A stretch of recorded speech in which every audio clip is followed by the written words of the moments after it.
as they were on the roll, and the Bengal defense was striking. Reggie Williams with that hard hit. Mark Malone was quarterbacking the Steelers for the injured Terry Bradshaw. The Steelers came up short, and Forrest Gregg and the Bengals had the AFC Central Division title. For the 82nd consecutive time, Three Rivers Stadium, Pittsburgh, Pennsylvania, sold out as the Steelers go against an arch rival, the Cincinnati Bengals. Good afternoon, everyone. Don Criqui with John Brody. It is always big game day in Pittsburgh when the Bengals come to town, the defending divisional and AFC champions. And the Steeler fans are all fired up again because their ball club is. That win over Dallas on Monday night picked everybody up. This town is believing they might have a championship team again. John Brody certainly knows that it's what's up front that counts for a quarterback. That pass blocking makes the difference, and it did Monday night at Dallas. They were just great for Bradshaw.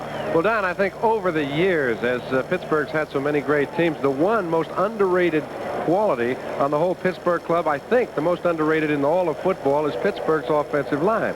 Now, you talk to Hank Buehler, and he says, hey, look, you know they're a good offensive line. Then you start looking at them individually, and you go to Larry Brown, you say he might be the best tackle in the game. You go to the center, Mike Webster. Everybody knows he's an all-pro. You take a look at Wolfley, he might be the best at his position. Well, what about Penny and Corson? They're right at the same level. So you take a look, and now I think this year, with Pittsburgh having changed the style of its offense, you're going to see how good these fellas can be. They may not let anybody get to Bradshaw all year long. Then you have the Cincinnati Bengals under Forrest Gregg. Gregg openly says this is a better team than the one that went to the Super Bowl last year. We could have a high-scoring game, John. A lot of offense out there. Well, I think very simply, when you talk about the Cincinnati Bengals, they were a young team when they went to the Super Bowl. They played outstanding football all the way up and down the league, and I think they've started off this year on the same note. Kenny Anderson seems to be better than ever. Last year, you remember, he got started slow, came back, and rallied them. This year, he started off right where he left off, and I don't know. When you look at these two teams, you wonder who's going to win, and you think that maybe it's the team that gets the ball last because they both got tons of offense and great defenses. Could be one of those last at-bat games. Well, the Steelers will kick it off to start the game. They have a good kicker. They acquired actually on waivers from the Buffalo Bills. Young man from South Africa, Gary Anderson, played collegiately at Syracuse. Back deep now are Rodney Tate, 23, and David Berzer for the Bengals. Lots of speed, ready to return the kickoff. Anderson's a long-range kicker. He can really drill it. That's a good high kick that'll carry down to the 1-yard line. Here comes Rodney Tate, a rookie from Texas, turning across the 10. An excellent special teams play by Pittsburgh that did characterize those championship years. Craig Bingham, a Syracuse linebacker, one of the 15 first-year players on this Pittsburgh team, was the first man down. Ken Anderson starts at quarterback for the Bengals. Charles Alexander and the much-talked-about Pete Johnson at fullback. Collinsworth and Isaac Curtis, the two wideouts to start the game. An excellent tight end in Ross. Munoz, Lapham, Blair Bush back in the lineup, Montoya and Wilson. The front five in the offensive line, and they were the most impressive group. They did give up some sacks to Houston. But when Anderson needed to make the big play, the blocking was there. 1st and 10 now for Cincinnati.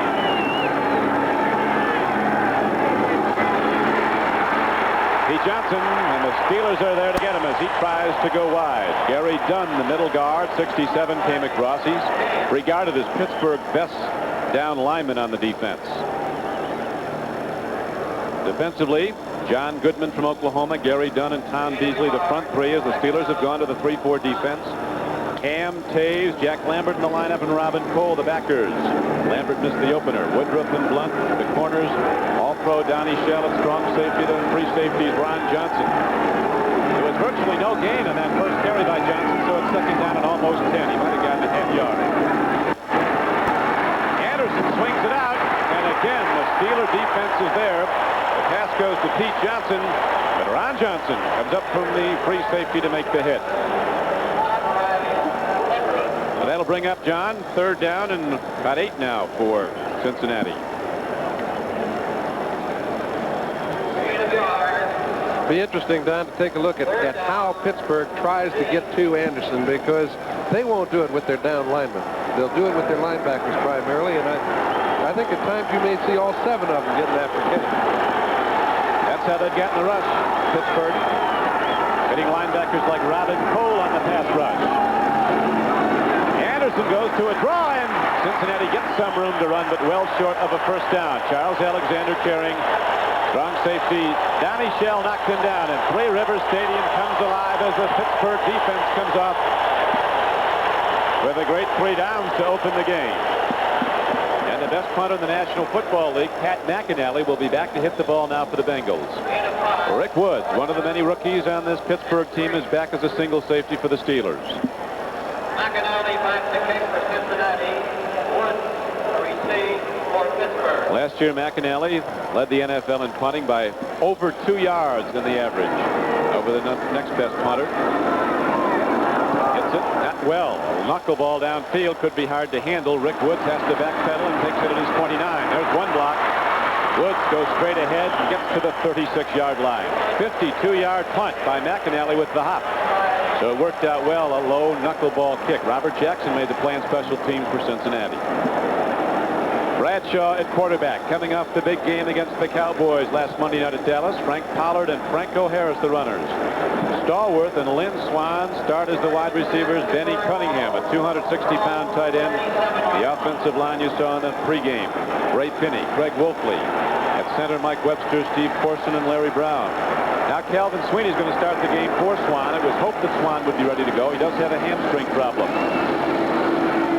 First down and 10 for Pittsburgh. The handoff goes to Frank Pollard. Turning wide, he gets some room.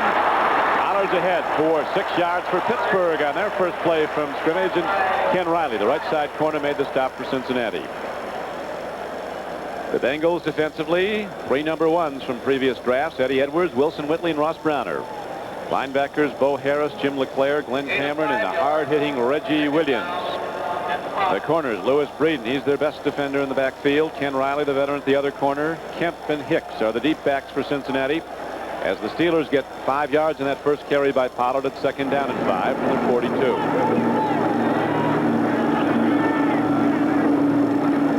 Bradshaw, timing pattern in the goes to Calvin Sweeney, and he's got enough, it would appear, for the first down. We'll see where they mark the ball. John.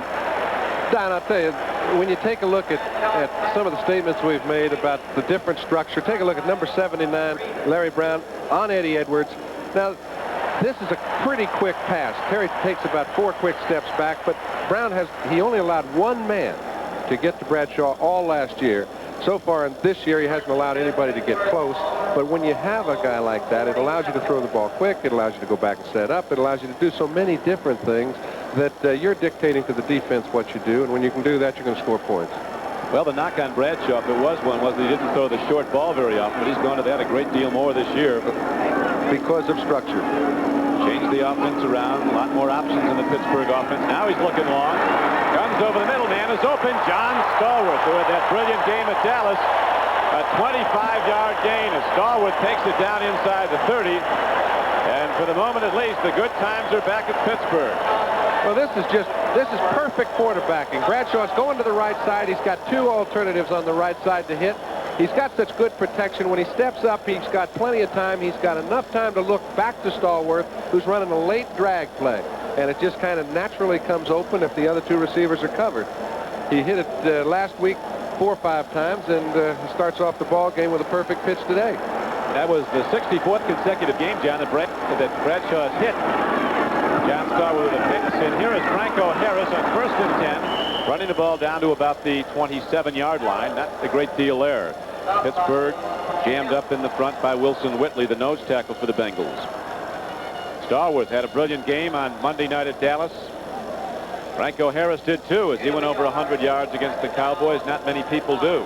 It's funny how when one guy's having a little fun, everybody in the group seems to be. It's the way football works.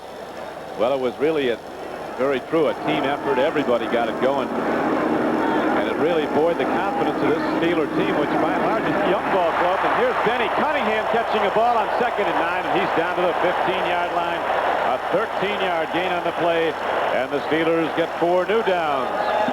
And when you change the way you do things, sometimes it gives a quarterback that's close to 35 years old some new legs, some new thoughts, and a whole lot of enthusiasm. And Bradshaw coming out of the center, he's looking to the left.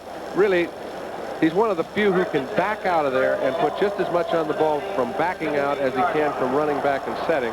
This time he hits Cunningham right in the middle easily. He does have that cannon arm, Terry Bradshaw, at age 34. He hasn't lost anything on his fastball, and he can't throw it back and up or setting up and planting. A great throw, and here's one into the end zone. It's touchdown, Pittsburgh. John Stallworth comes across the middle, and the Steelers on their first possession take it right down the field. Bang, bang, bang, and into the end zone for a score. Is that any fun? I mean, you take a look. In the previous years, they used to establish ball control. They let the defense do things for them. This year, you get the feeling they've come out and said, okay, we're going to run the ball when the receivers are tired, or if Terry gets a sore arm. Other than that, we're going to throw that thing down the field, so everybody hitch up your belt and start protecting for the passer, and that's what they've done. Stallworth, who caught 7 Monday night, makes a reception in the end zone. Anderson's extra point is up and through. And the Steelers, picking up right where they left off Monday night at Texas Stadium, take the lead here at Three Rivers over the defending American Conference champions, the Bengals. It's Pittsburgh 7, Cincinnati nothing. This play 71 yards. The payoff end, Bradshaw to Stallworth. It's a 7-0 game. And for a second time, Anderson, who hit the point after for the Steelers, is ready to kick off. Gary Anderson with Rodney Tate and David Berzer again back deep for Cincinnati. 8:49 to play in the first quarter. A high kick, and David Berzer, number 1 a year ago, runs it straight back at the Steelers. He can fly, and Berzer's out to the 30-yard line. Berzer taking the kickoff. NBC Sports presents the best of the National Football League. Today's game is brought to you by Budweiser Day in Western Pennsylvania, the home of the Steelers. Three Rivers Stadium. Pittsburgh leading 7-0 in the first quarter. Bengals with their second possession. They went nowhere the first time they had the ball. Anderson looking deep. It could be picked off. Donnie Shell had a play on the ball. And now a penalty marker comes in way behind the play, way downfield. We'll wait for that call, as Shell was the only man really near the football when it landed. Well, I think M.L. Harris would have been a little bit closer had they not held him. He couldn't get off the line.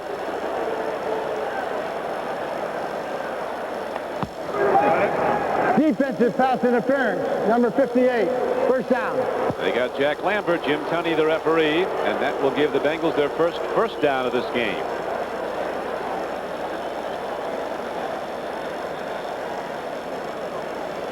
Steelers scored on their opening possession Monday night against Dallas. Did it again here today, driving 71 yards in 6 plays.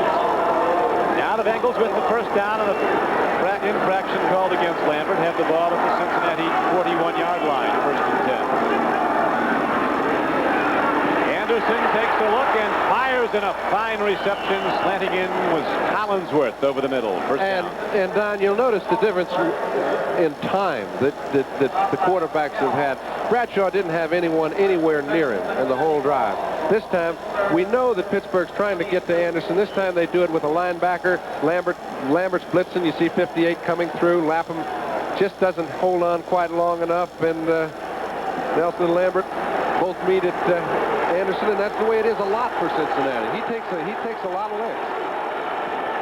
Right now, that reception for 14 yards has the Bengals moving. Pete Johnson gets some more. The big fullback from Ohio State takes it inside the Steeler 40-yard line.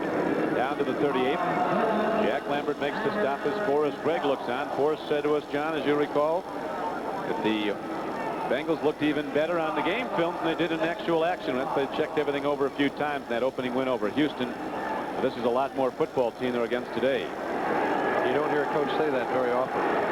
No, you don't hear Forrest Gregg say it for sure. He was impressed, and with reason. Now second down and about 4.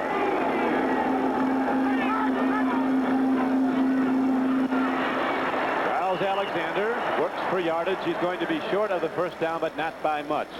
That carry on second down advanced the ball inside the 35, down close to the 34, and it'll bring third down and less than 2 yards.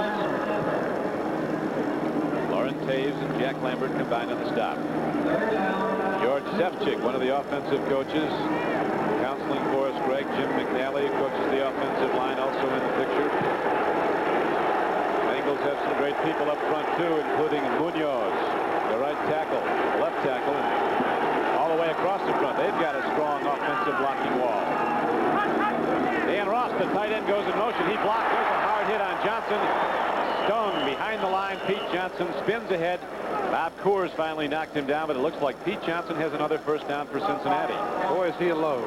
You take a look at from the legs down, that man is really built, and it's legs like that allow those first downs to continue. They list him at 250, but that might be light. And he brings the whole package to this game. He catches it, he blocks, and everyone knows he runs. Coming off a 1,000-yard rushing season a year ago, he also caught 46 passes. Markers come out, but it looked like he got it. Unless the markers are off. 4 more downs for the Bengals as they try to tie this game up, trailing Pittsburgh 7-0 in the first quarter. Horace Gregg also says the fact that the Bengals have beaten the Steelers the last 4 times they've played really helps Pittsburgh. It gives them an additional cause. Pittsburgh doesn't like anybody to beat them once, let alone 4 straight times.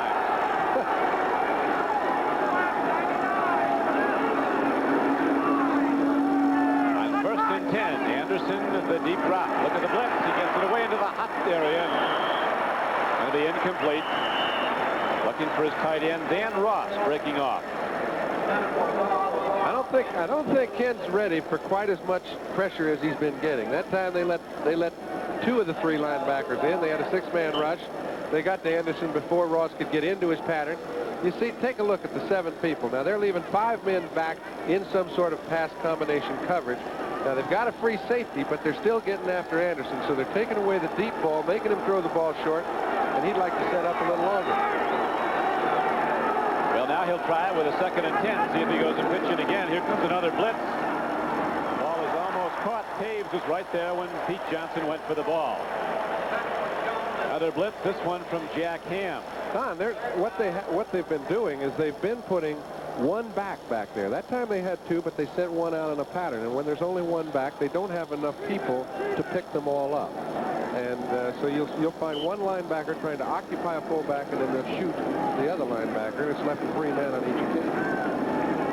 Now into the lineup comes some new people, including number 57, Mike Merriweather, a linebacker on defense who Woody Wittenhofer, the defensive coordinator, says he's going to be a great linebacker, not just a good one. Rick Woods is also in. Another of the Steeler rookies. 3rd down and 10. Here come the Steelers on the blitz. Anderson gets it away, and the ball is caught on a diving reception. Oh, great play by the Bengals. Collinsworth leaping at the ball and taking it down for a first down. That's talent. Now they beat them. They beat them executionally. The defense sent 7 men after Anderson. He had a short pattern called, but really Blunt had the play stopped cold. Except you don't beat great execution, and Collinsworth came down with it for a first down. Look at that baby. That was super, and it gives the Bengals a first down on a 3rd and 10 play. That Kansas City score we saw a moment ago, John, over San Diego. Gary Green of the Chiefs blocked the punt, took it in from 39 yards out. Defense scoring for the Chiefs as they go in front. 1st and 10, Cincinnati. Steelers lead in the first quarter, 7-0. Timing pattern, and Anderson gets the ball down to the 17-yard line to Charles Alexander. Alexander, the Bengals feel, is an underrated player. He can run the ball, he can catch it. This team has so much firepower. Like the Steelers, they can score a lot of ways. Last week, Anderson spread the ball around. 7 different players caught passes. 6 of them had 4 or more receptions. That's when it's fun. You get a lot of voices in the huddle when things are working that way. Everybody in the ball game, he gives everybody a chance to get in the end zone in. He gets the time, checks them all out. He sends a lot of people into a defense. Run, and Johnson gets some great blocking from Munoz and Lapham and Blair Bush, and takes it down inside the 15-yard line on a 2nd down and 5 carry. Looks like he has another first down. I think Lambert will probably grant you that Johnson made a pretty good block on him. See here, Jack hangs on, can't bring him down, and that's 4 yards after contact's made. Difference between the good ones and the great ones. They're going to spot the ball at the 12-yard line. If he got enough. Looks like he did. Well, another pop at a 3rd down coming up, and as you saw, less than a yard to go. We have 4:28 left to play in the first quarter. Bengals took the opening kickoff, but were stopped on 3 consecutive downs and punted. And the Steelers, with Bradshaw pumping the ball all over the field, moved 71 yards in 6 plays and scored on a pass to John Stallworth. And this is a very big drive for Cincinnati. Not only are they moving the ball into scoring position, but They've kept it away from Bradshaw. Once you score as easily as they scored, and you get the ball back, it tends to stay that way. But now they've got to start over. And we'll recall the last time there was a third down play, the Bengals were able to convert it on a great reception by Collinsworth. As Anderson threw with a blitz coming at him. Now the handoff, and the big guy pulls his way to the 10. First down, Cincinnati, as the Bengals drive on. Mel Blunt, 47, came in from the right corner. All you have to do is get in front of your man when you have a fellow like Pete Johnson running. You'll notice the point of attack is generally where Ross makes his block. Now this time he's got little man in Johnson, the free safety, but carries a lot of pop. They had a standoff. That's all Johnson needed. Dan Ross, another guy who had a big opening game.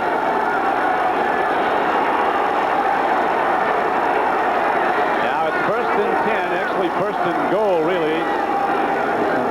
Boy, they come. There is the blitz. There is the throw. It is caught on a tip ball. Dan Ross, the tight end, picked up a tip ball and got it inside to about the 7 or 8 yard line. Not much yardage, but it was some. It brings up 2nd down. And that was almost a batted ball. That not only was tipped, it was stopped. Very good defensive play, but an alert tight end will pick up the bouncing balls. You can notice he does look at Anderson before he gets into his route. That allows him to pick up the deflected ball.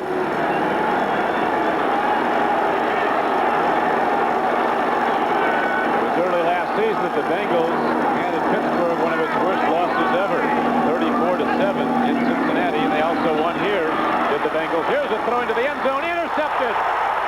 Donnie Shell gets the ball and intercepts and stops the Bengal drive.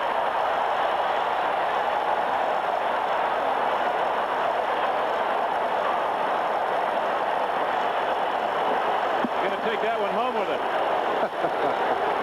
Well, you notice in the middle, everybody's got their hands up. Anderson would like to be throwing the ball back. Just getting your hand on it, pick off, they've got it. Kenny Anderson just executed superb football for Cincinnati until that final pass into the end zone was tipped in the air, and Donnie Shell, the all-pro strong safety for the Steelers, intercepted. And so Pittsburgh stops the Bengal threat and takes over the ball at the Pittsburgh 20. Steelers leading 7-0. 2:33 to go in the first quarter.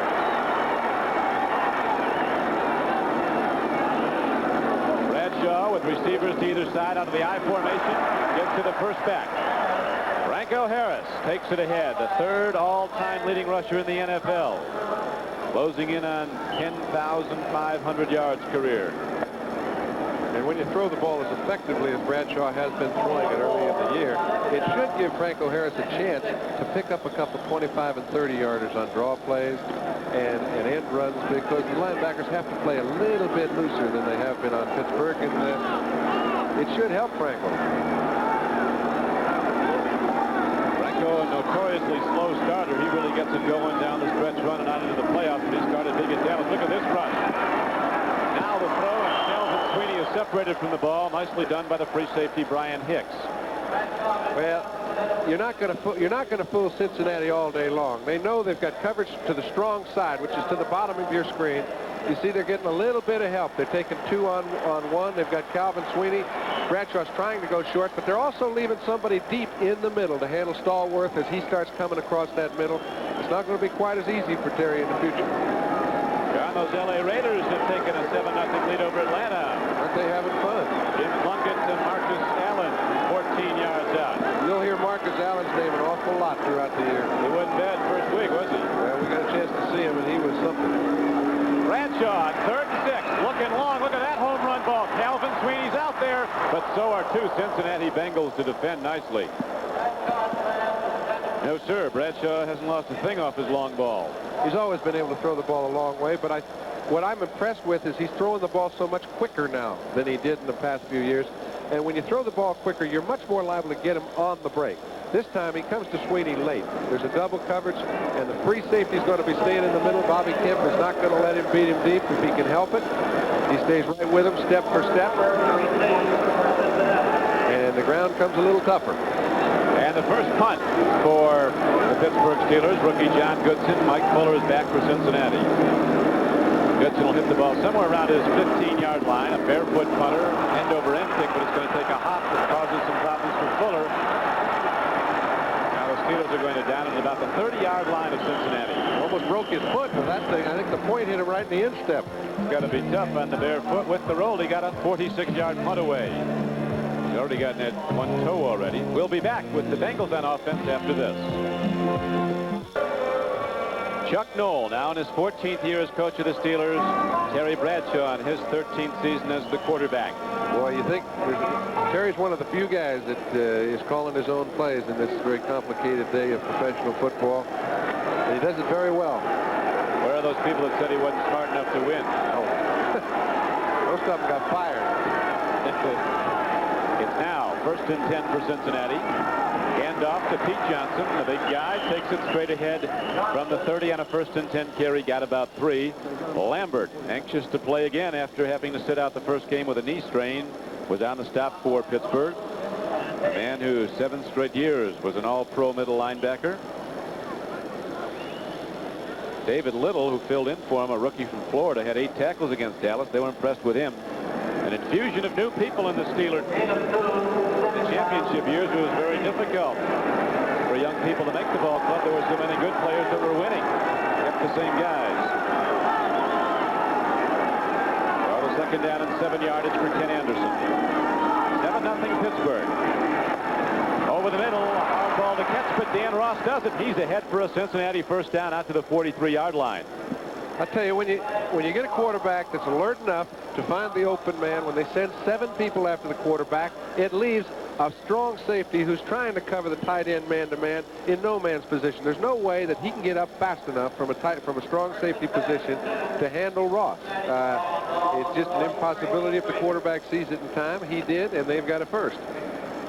A 1st down it is for Cincinnati out to their 43-yard line as the first quarter clock is winding down to 9 seconds and running. That was probably the last play of the quarter as Anderson looks over and sees he hasn't got any time and he takes the gun and heads the other way. That will do it for the first quarter anyway, as the Steelers' first possession resulted in the only points of this game so far. 7-0 Pittsburgh, and we'll be back with Cincinnati on offense right after this. John Brody back at Three River Stadium. Son, looks like they have you in a hole down here. You're not that much bigger than I am. Well, the Steelers are going good. Bradshaw at 57 yards passing, including the score to John Stallworth, has Pittsburgh in the lead. 7-0 as we open the second quarter of play. Collinsworth is wide right. He's something. There's a burner on the left flank. People, Isaac Curtis running the long pattern. Here's a dump off, goes to Johnson. Boy, you got to the Steelers come up and say hello to Pete Johnson. Robin Cole's rubbing his shoulder pad. He is one of those fellas that's really allowed Pittsburgh to play the 3-4 effectively. He's the coming breed defensively around the league. The 220 to 30 pound defensive end, defensive linebacker type. And they've got about 3 or 4 of them that they kept from the draft, and it allows them to be a lot more flexible defensively. And you may see as many as 5 or 6 of those fellas in the ball game at once. Offside, 65, 5 yards, still 1st. Got Beasley on the penalty, so the Steelers give up 5 penalty yards and give Kenny Anderson a very advantageous down and yardage to work with. John, at 1 and 5, you guys always like that. Yeah, it's no picnic, though, when you play in Pittsburgh at home. It doesn't matter how many you have to pick up. And these people in Pittsburgh are really ready. Western Pennsylvania, one of the great breeding grounds of football players. They love the Steelers, and coming off that Dallas win, they know this could be a championship year. Here's Isaac Curtis, burning to the 50. Oh. And Jack Ham, who's going to go one day to the Hall of Fame for his linebacking talents, makes another big play as he's done for so many years. Well, it's a nice play. The fact that he was the only man in the whole area that could have stopped the play might have had something to do with it. He's got 2 people in front of him. You cannot see it in the screen. Ham dissected the 2 of them. Gets a piece of Isaac Curtis, and the play is stopped for a 1-yard gain. Looked like a certain 20-yard play. You remember it was at 1 and 1st down and 5, so now at the 1-yard gain, it's 2nd and 4.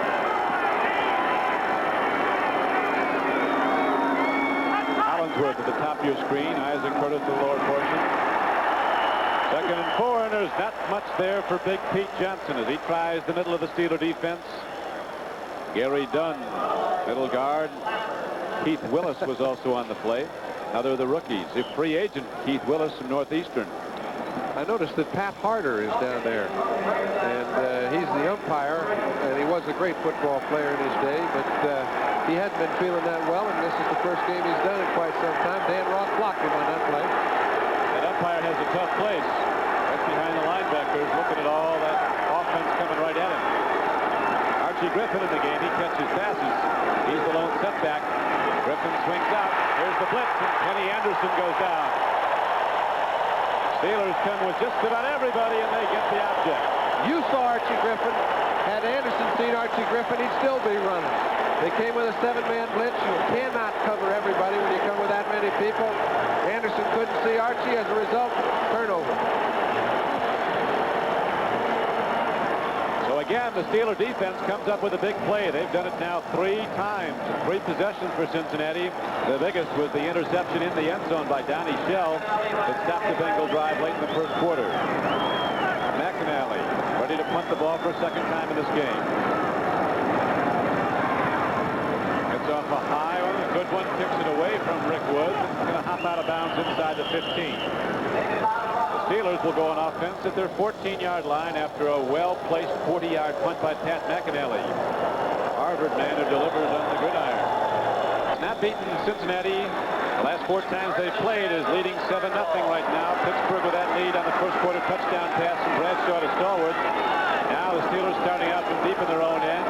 First and 10 at the 14. Frank Pollard runs and doesn't get much as Ross Browner, former Outland Trophy winner and Lombardi Award winner from Notre Dame, playing the right end, runs him down. All number 1s across the defensive front of the Cincinnati Bengals. Wilson Whitley from Houston.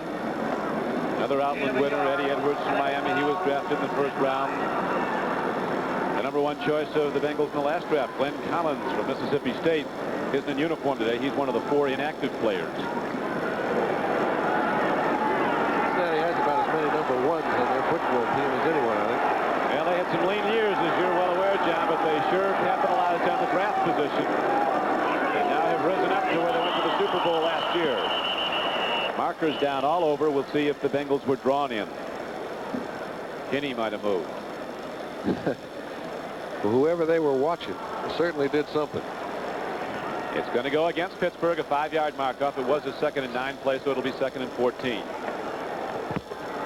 False start, 74. Still 2nd down. Ray Finney. Just a little flinch is all you need. Looks like a bee got him there.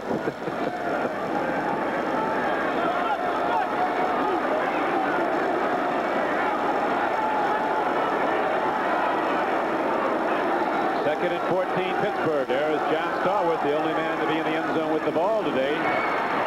Franco's not going to get a thing. Reggie. Eddie Edwards was there, and so was Reggie Williams. Yes, indeed. Reggie Williams is a quarterback sacker. Had 11 a season ago from his outside linebacker position. Here's Lynn Swann coming into the game. Trouble by a hamstring. He's going to go as long as he can. The guy who caught 2 touchdown passes against Dallas, Jim Smith, is not in uniform. He's been hospitalized for tests. With some recurring headaches during the week. Not in uniform. 3rd and long. 3rd and 16 for Pittsburgh. Bradshaw looping it up for a low to tight end, Benny Cunningham, but as you saw, it came in high. So Bradshaw and the Steeler offense this time is stopped cold by the Cincinnati defense. And the Steelers will punt the ball back to Cincinnati when we come back with 11 minutes and 19 seconds left to play in the first half. One of the problems with throwing the ball a lot all over the football field is you must occupy some time. If you don't, you really do not give your defense any time to rest, and after a while it gets kind of lonely. You're very lonely in that end zone when you're a punter with a big rush. Goodson hits a very high punt that forces a fair catch by Mike Fuller. But the Bengals will get good field position. They'll start from the Pittsburgh 48-yard line. 40-yard punt. for Pittsburgh's rookie John Goodson. Bengals have the ball when we come back. Stadium. Maury Buford punting for San Diego. Gary Green blocked it for Kansas City. Calvin Daniels couldn't pick it up, but Dave Klug could. Kansas City leads San Diego 7-0 second quarter. Let's go back to Don Crickey. Thank you, Len. Here at Pittsburgh Three Rivers Stadium, the home of the champions for so many seasons, the four-time Super Bowl winners, the Steelers, fired up and still rolling after the opening win against Dallas Monday night, have taken a 7-0 lead here in a first-quarter touchdown pass. Gary Bradshaw to John Stallworth. Cincinnati now starts out, relatively good position. First and 10 at the Steelers 48. Anderson stands in, throws it out. Isaac Curtis comes back at the ball and makes the catch and is quickly hit by cornerback Dwayne Woodruff. I'll tell you what, if Anderson had just a little more time, he could find some people in the middle, because there aren't any linebackers back there. Most of them are getting after him. So that's right. There's just that much difference between having a man wide open and having to get rid of the ball to a receiver you really don't want to throw it to. The linebackers, there's a good view.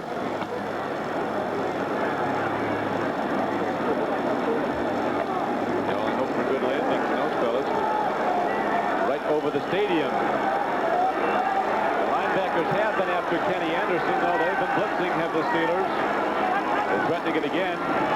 Anderson stands in. Down goes Anderson. Bob Coors, number 90. Who's a kind of combination defensive end linebacker out of Arizona State. That time, I believe he was in a linebacking position, Don. When he's in the linebacking position, there's not much doubt as to what he's going to do. He's not going to play pass. He's coming after the quarterback. Number 90, just to the right of your screen. He's coming all the way. Finally gets underneath Mike Wilson. Lands right in Anderson's lap. 3rd and 15. Bengals have converted 3 of 5 previous third downs, 4 first downs. This is a tough one, though. The 3rd and 15. The Bengal 47. Again, the Steelers threaten the blitz. They've really been coming. Now they come with a 3-man rush. Anderson has some time. Goes out to Archie Griffin, and Arch takes a headlong run for the Steelers defense. Playing for keeps out there. They always do. Griffin bounces right up. Got some good yards, but not quite enough for the first down. He advanced the ball down to the 42-yard line of Pittsburgh. That hit, I think, stopped Cincinnati from going for it on 4th down, because under normal situations, Archie could have picked up another yard or 2, which would have left him with 4th and 1. Then they would have gone for it. No doubt this time. The man who hit him was Donnie Shell, the free agent who made first-team All-Pro as a strong safety, and who you'll remember stopped the Bengal drive earlier when he intercepted Ken Anderson in the end zone. McAnally ready to punt for a 3rd time. Angleson. Go out of bounds. It goes into the end zone, so it will come out to the 20. And there the Pittsburgh Steelers will go on offense once again. 1st and 10. First time they had the ball, they went 71 yards in 6 plays. Now Bradshaw comes out to lead their offense again. This 1982 National Football League game is brought to you by Chevrolet and your local Chevy dealers from coast to coast. By a company called TRW, where tomorrow is taking shape. And by Hager, slacks and sport coats to make you look and feel your best. Don Crickey with John Brody, Three Rivers Stadium, a bright sunny day, temperature in the 60s as Frank Pollard runs on 1st and 10 for Pittsburgh and goes out to the 25-yard line. Going wide, then turning upfield, Pollard, a low draft choice, 11th round in 1980, but he's been a productive back. They say the Steelers' number 1, John, Walter Abercrombie out of Baylor, might be a franchise back, as they call them, those game breakers. He's out with a knee strain. He'll be back for probably the 5th game. Right, and you know, the backs that are really the valuable ones now are the fellas that are the 205 and 10-pounders, like a Marcus Allen that can run, that's an excellent blocker and also a good pass receiver, because all 3 of those qualities are called upon now, and they say Abercrombie's one of those. Yeah, he does all that. Noel is hesitant to start rookies, but he started Walter Abercrombie in the preseason after looking at him. Now Pollard looking for help, and none is available. There are only Bengals coming at him, led by Reggie Williams, 57, and LeClaire, 55. Good defense by Cincinnati. That gives Bradshaw and the Steeler offense a long ball to shoot at. 3rd down and almost 10. 3rd and about 9. Houday, that's the crying Bengal land these days. Who they think can beat those Bengals? There was a few of them at dinner last night, too. The Houday people. 3rd and 9 now for Bradshaw and the Steelers. Here's a blitz. Russell Davis picks it up. But the Cincinnati offense, led by cornerback Lewis Breeden, stops the Steelers short of the 1st down. Ball was caught. Calvin Sweeney took it down. Toughest thing in the world. I think any receiver will tell you, give me a little room on both sides and let some defensive back try to stop me from getting away and picking up a 1st down. That's exactly what happened here. Sweeney turned up. Breeden had him cornered, brought him down all alone. That's a super defensive play. It really was. Excellent play by Lewis Breeden, who the Bengal coaches feel is their best defender in the backfield. Good alertness by Bradshaw to get the ball to him. Now Goodson will punt for a 3rd time. It's a wobbly punt downfield. Look at Fuller catch it on the run and take it to the 50. Someone said you've got to be fearless or senseless to return those punts. Fuller does it very well. He's been defying the odds for a number of years. You don't see many old backs back there returning punts. He's one of the few. Back at Pittsburgh, the 50th anniversary of the Steelers. That's what those badges they're wearing on their jerseys are. Art Rooney, the much-beloved president of this team, said back in the early years, John, it wasn't just winning and losing you worried about. It was really a good day if you could meet the payroll after the game. And he's not having much problem now. No. 82nd straight sellout here at Three Rivers. Anderson on 1st and 10. Hump Bacon lets the long ball rip. Intercepted again by Donnie Shell. He's not done yet. Now they're ruling he's down. Yeah, all he had to do was be touched, and that's what Curtis did. Listen, this is excellent defensive play. Shell, you figured, would be fooled, but he wasn't. From the moment that ball was snapped, Anderson went back, got a lot of time, pump faked the ball to the left side when he went down blind to Curtis. You can see by the, let's take a look. Here are the 4 players. Shell is sitting the 2nd one from the bottom of your screen. Johnson is on the top. Now you see Isaac Curtis, number 85, coming into the middle of your screen. He's going to turn in like he's coming in over the middle. Now he's taking off down the field. Well, Shell wasn't buying any of it when the game started. So he's in perfect position to pick the ball off. Had he taken any steps inside, he'd have been trapped and not able to pick it off. Beautifully played. 2 tremendous plays by Shell. Now I'm sure, John, somebody on the bench will say to Anderson, well, that was as good as a long punt, that interception. That's not what he wants to hear. No. Punt, they don't score any points. The Steelers do have to start from inside their 5, though. Bradshaw, good play fake. He throws long. He can do that. Denny Cunningham catches the ball at the 30. 28-yard gain for the Steelers. That got him out of trouble. Well, you remember the last time they went down there on 1st down. The last 2 times it was inside the 10. They elected to run the ball. They were stopped.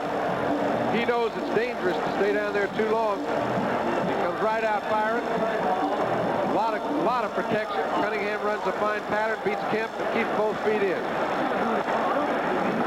Big Benny Cunningham from Clemson. 6'5", 260 pounds at tight end. And his connection with Bradshaw gets the Steelers out of the hole. It's 1st and 10 at the 30. 6:57 to play, 1st half. Another long ball. This one wobbles, and a Steeler goes up, and John Stallworth can't come down with the ball. Ken Riley had such perfect position, Don, and yet everybody in the stadium had the feeling that Stallworth was going to come down with it. Now you put John Stallworth in a jump center with anybody, you got to take him. Number 82, Riley's in perfect position, and Bradshaw threw one of his few wobblers. He's now 6 for 10 on the day for 90 yards. These 2 guys are airing it right out. Almost did get it. Ken Riley's been doing that for 14 years out of Florida A&M. 52 career interceptions. He and Mel Blount, the leading active interceptors in football, his counterpart with the Steelers. 2nd down and 10, Pittsburgh at the Steeler 30. Danny Cunningham gets to the 40 and see where they spot the ball. Looks like he might just have enough.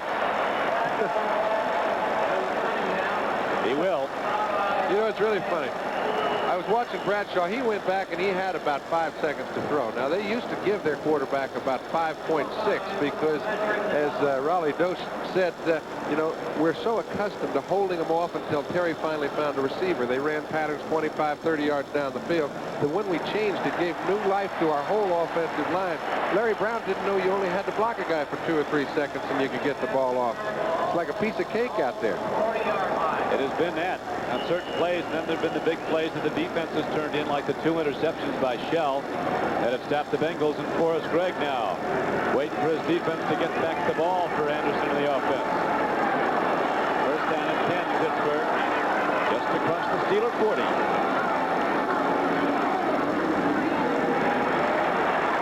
Bradshaw gets time. There's that gun arm to Calvin Sweeney. Slapped down hard as, again, the Bengals defend well. Lewis Breed right with him, 34. If I haven't seen anybody anywhere near Bradshaw yet. Now, that time he got about 6 seconds by my watch. And when he was back there, he was just fiddling around. And you'll see that if you took a look, here's Ray Penny, number 74. He can't even find anybody to block.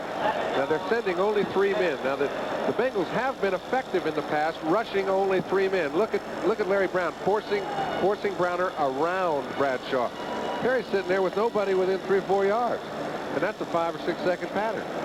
How sweet it is. He might play at least 50. Well, he's 34 now. Never looked better. Bradshaw, you see his numbers for this day. Another long yardage down, 2nd and 10. Franco, nothing there. Eddie Edwards comes across in the left end.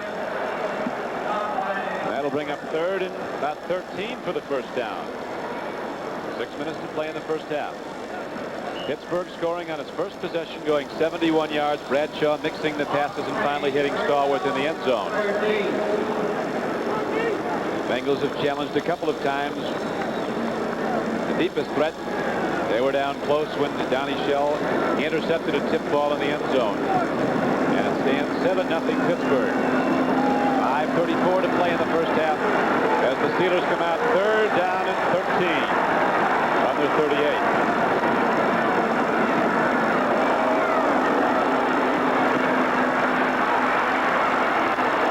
Good defensive play. Whoa, here's the penalty marker. Oh. They say Lewis Braden got there a little early when he whacked into Calvin Sweeney and slapped the ball away. Sweeney made a good play, not letting Breeden get into a position where he could knock the ball down. Defensive pass interference, number 34. First down. That's about all he could do, but about 50% of the time they'll call that. About 50% they'll let him get away with it. Tough call. It's a judgment call, as I guess 90% of the things in this game are. Yeah, that judgment call where they judge whether or not he could have caught it, that may go as the greatest umpire firer in the history of the game, because that's an impossibility there. The Steelers, beneficiaries of the interference, get a first down. Now Bradshaw takes a look, throws it to flat, but Calvin Sweeney was looking in and Bradshaw was throwing out. Yeah. 2nd down and 10. Calvin Sweeney starting for Jim Smith. Well, Sweeney did not recognize that it was a blitz. Bradshaw would love to have seen him take a look just a little bit quicker because the ball is on his way by this time. I'm sure they have a hot number when they get a blitz they don't expect. They got one that time. Sweeney, a sprinter out of Southern California, likes the deep routes. In his 2 years with the Steelers, his average reception yardage is over 23. Getting a chance to play more and more. Now he comes out wide left along with John Stallworth. The 2 wide out to the left.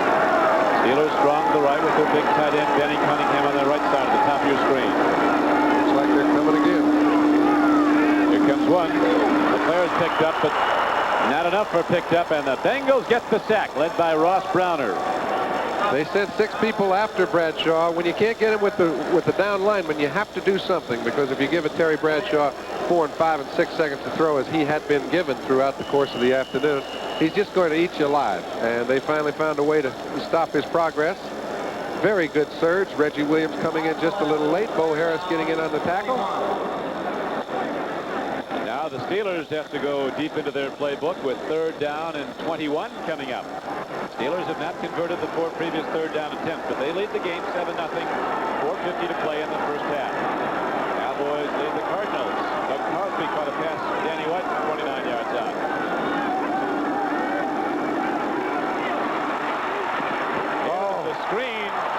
Briscoe has some room. Eludes one tackler.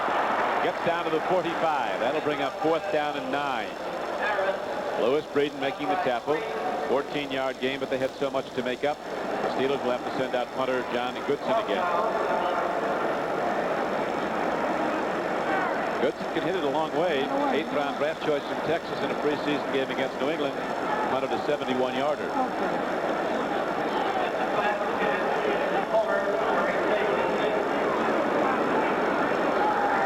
Mike Fuller again back deep. That Auburn War Eagle standing back on the 10. High punt. Makes the Steeler hop, and they'll get it down inside the 15-yard line, down about the 10. Ryan Hinkle, a rookie linebacker from Oregon, down to 34-yard punt. So the Steelers special teams unit performed well. Cincinnati gets the ball, but deep in their own end when we come back. Glenn Berman, NFL 82 in New York. The Jets are on the board in Foxborough. Here's what set it up. Darrell Ray's interception return of a Matt Cavanaugh pass. Look at this run, 48 yards on the return. It set up a field goal in the second quarter. The Jets are on top of the Patriots. With John Brody, this is Don Crickey back at Three River Stadium in Pittsburgh, Pennsylvania. Stripes, not strikes. Bengals stripes they're rooting for in a small segment of this stand. What about the strike, John? Is there going to be one? I think it's certain now. I hope it ends quick, that's all. Certainly not looking good. Here is the pitch back to Pete Johnson. Across the 10 to the 15. Johnson keeps on trucking out to about the 13-yard line and out of bounds with 3:45 to play. Lambert was the tackler for the Steelers. We'll watch him do it. He's a sideline-to-sideline guy. Now, we all know he's been out with a bad knee.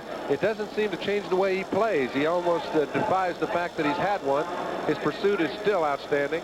He's aggressive enough and fast enough to cover plays from sideline to sideline. One of the few great linebackers in this game. Well, he is. He is a dominant force, just like a Dick Butkus used to be. One of the hallmark names in the recent success of the Pittsburgh Steelers. 2nd down and 3 now for Cincinnati. Anderson guns the ball downfield as Collinsworth turned in at it, but it came in, as you saw, low. Ron Johnson covering. And we pause briefly for station identification. This is the NBC television network. WRC-TV, Channel 4, Washington, D.C. 82 straight sellouts here at Three River Stadium, home of the Steelers. The address of the champions. Most famous address in football used to be Lambeau Field, Lombardi Drive, Green Bay, Wisconsin, but the 4 Super Bowl championships of the Pittsburgh Steelers made this the focal point of the game in the 70s. Now the Steelers and their fans feel they might have it back with this team. Pittsburgh leading 7-0 in the second quarter. 3rd down and 3 for Anderson and the Bengals. The flat, Archie Griffin makes a fine reception, and then the shift-to-gate move accelerates up the field for a Cincinnati first down. And that whole play was made possible by Anderson. He came back, pumped in the middle, got Ham just enough committed to the inside to where when he hit Archie Griffin on the dead run, he had no problem picking up 16 yards. Generally, that sort of a pass play is good for 5, 4. It's a layoff type pattern, but he was actually his primary receiver that time. With a good pump fake over the middle, they picked up the first. Archie caught the ball well against Houston in the opener, had 4 receptions. That was a big one, though. 16-yarder, and the Bengals get a first down. 3.5 minutes to play in the first half. Anderson looking to get some more with the throw, and he goes to his tight end, Dan Ross. He's ahead for 6 or 7 up the middle. You'll notice that Pittsburgh now has settled back into a 3-man rushing situation with 8 defenders back in the secondary. They're going to have to keep mixing it up because with the 3-man rush, they give Anderson way too much time. And you know what the good ones do when you give them too much. Gain of 5. That rating system, John, they have for NFL quarterbacks. Anderson and Bradshaw way up there. Actually over perfect. Anderson, off his first game showing, had a rating of over 101, and Bradshaw, that's pretty good, had a rating of 125. Second down and 4. Here's a throw, and Dan Ross, the tight end, again comes across, makes the reception, gets out of. No, they're ruling he was down inbounds. The clock continues to run with 2:40 to play in the half. The Bengals get a first down. All right, when you don't put a lot of pressure on Anderson, it allows him to set up with his 4-step drop, throw the ball where he'd like to. This time, Dan Ross actually comes underneath Isaac Curtis, who is in a position to, it looks like, pick the defensive secondary man, Donnie Shell. He didn't actually get in his way, though, and they picked up the first down. That's what a pick is, folks. You get one of your receivers to stand in the way of a defender. They don't just do it in basketball. Isaac Curtis with a very well-executed pick, and the Bengals have another first down. Time becoming a factor. Oh, this play will wind it down to 2 minutes. Collinsworth is ahead. A 14-yard gain and a first down for Cincinnati as they get to the Pittsburgh side of the field as we get the 2-minute warning. Anderson didn't have a lot of time, but Collinsworth ran a beautiful pattern. You can see they're trying to get to Anderson now. Ham is on a blitz. Johnson picks him up, hits him right on the break, picks up another first down, and this is about as effectively as they've moved since their first drive. And we'll be updating all the games at halftime on this, the second weekend of play. Len Berman, Mike Adamle, and the NBC team back at NFL 82 headquarters in New York, ready with the action story from today's first half of play around the league. The second week, some feel could be the final week for a while, but hopefully something will be settled. That story, a continuing one. The impasse between the player union and the owners, but right now we've got guys playing real good football. Anderson throws, and down with the reception again is Collinsworth.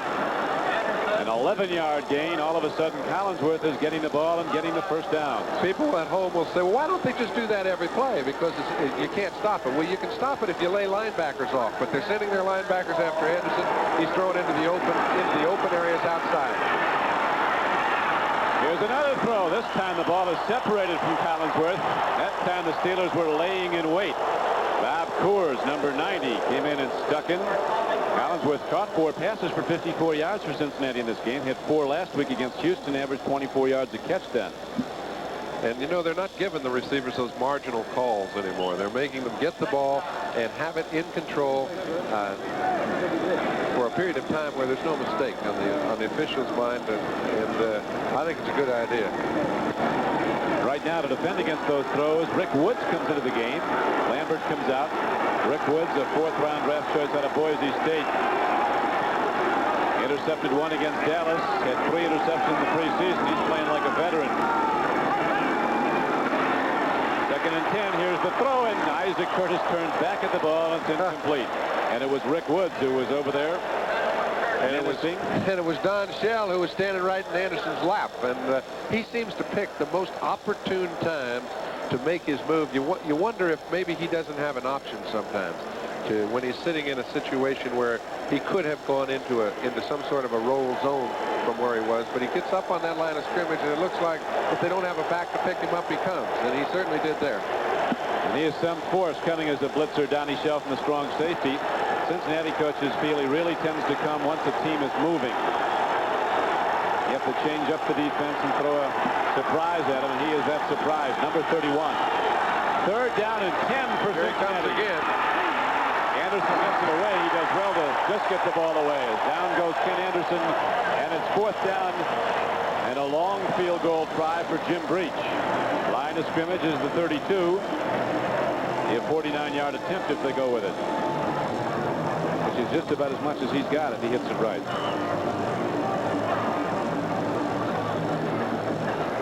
Old familiar face, Jack Ham sliding under the pack to grab a hold of Anderson that time before he could hit anybody.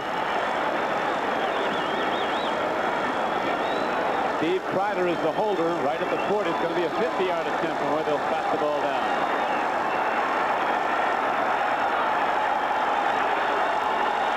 Steeler fans aren't holding back. We're giving them some noise to affect that concentration. A well-hit ball. It is up and good. A 50-yard field goal right there by Jim Breach of the Bengals, and Cincinnati's on the board for the first time with 1:19 to play in the first quarter.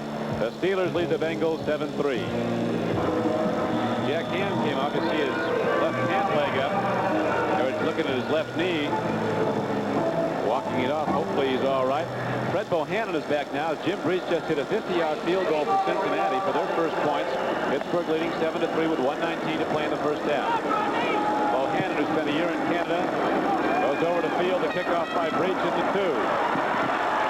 10 and 15. Turns to the side. Now it's a foot race. Bohannon has Berger to beat. And Fred Bohannon's all the way down to the 42-yard line of the Bengals.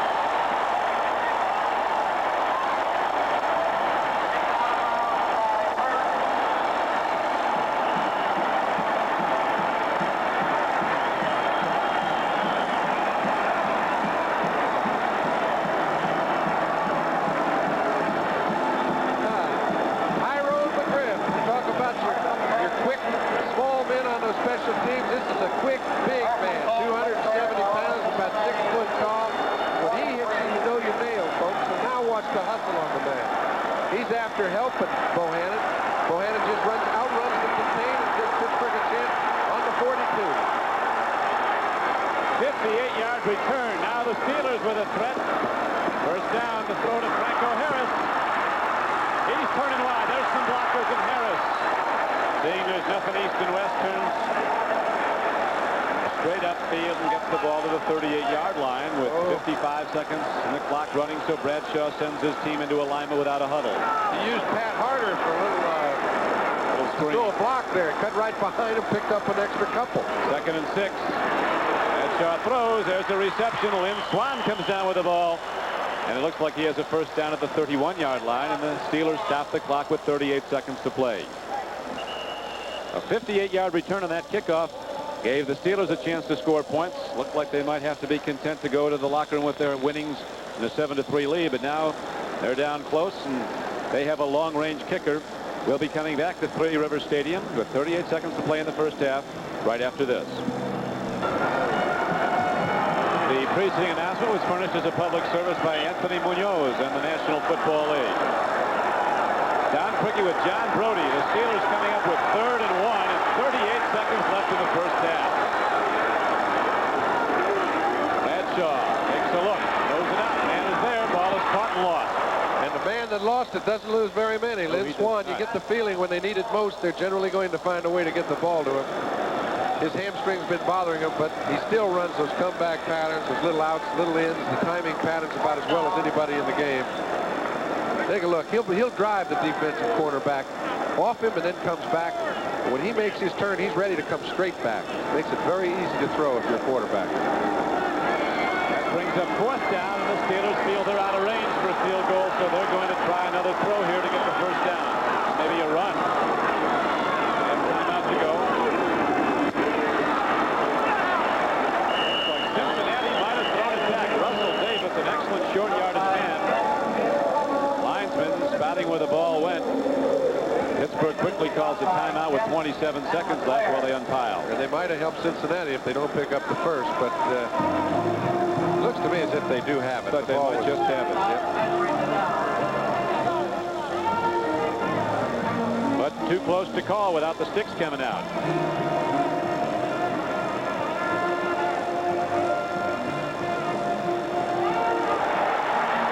Steelers get the first down. Forrest Gregg didn't like that.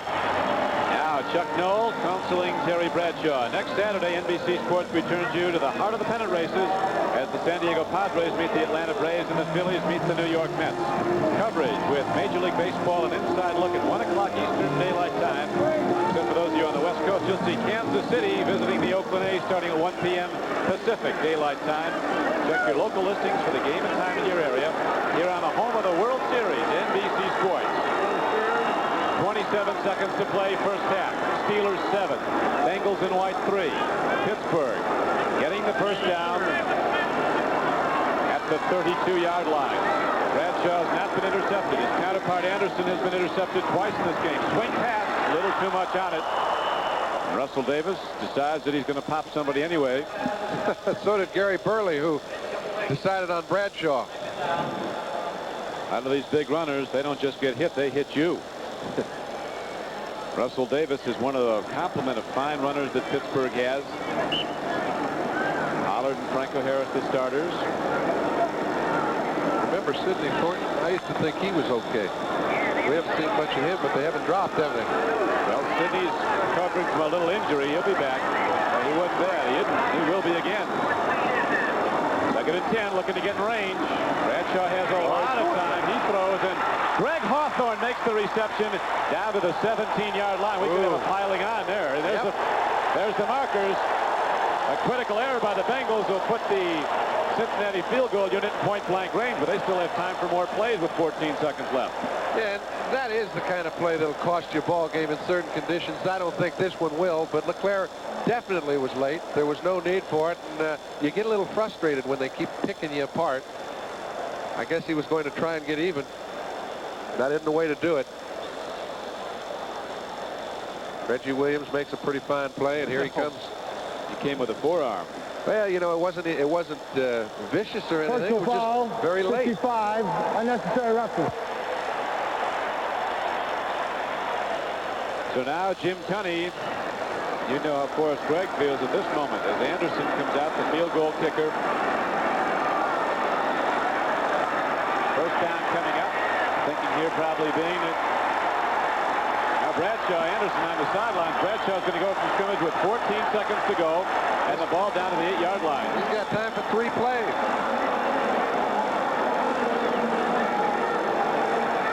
They don't always end up in the right guy's hands, though. You'll recall Kenny Anderson down this close. And looked like the Bengals were ready to score, but Donnie Shell intercepted in the end zone early in the game. They don't always, but if I'm a quarterback, I like my chances. You figured 3 plays, John, in 14 seconds? He can get 3 off. It just depends on what type he calls. He can call 2 pass patterns and go into the end zone, 3 if he wants to throw a short one first.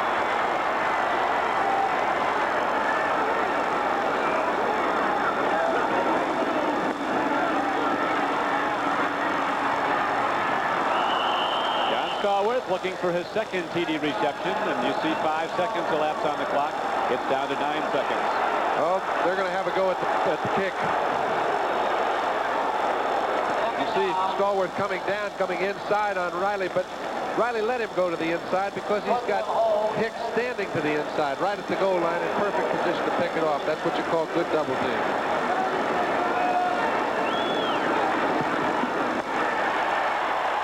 And through, and the Steelers open up another 7-point lead with that field goal by Gary Anderson, the rookie from Syracuse. Another first-year player, Rick Woods, was the holder.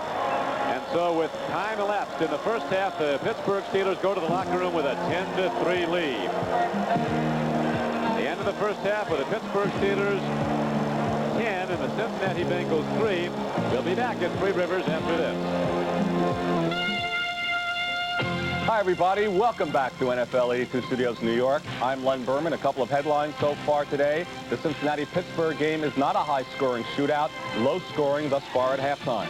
And Kansas City is doing it to San Diego, although interesting, Kansas City has still not scored an offensive touchdown so far this season. Okay, let's check out all the scores and highlights as we have them right now in week number 2. The Raiders are leading in Atlanta.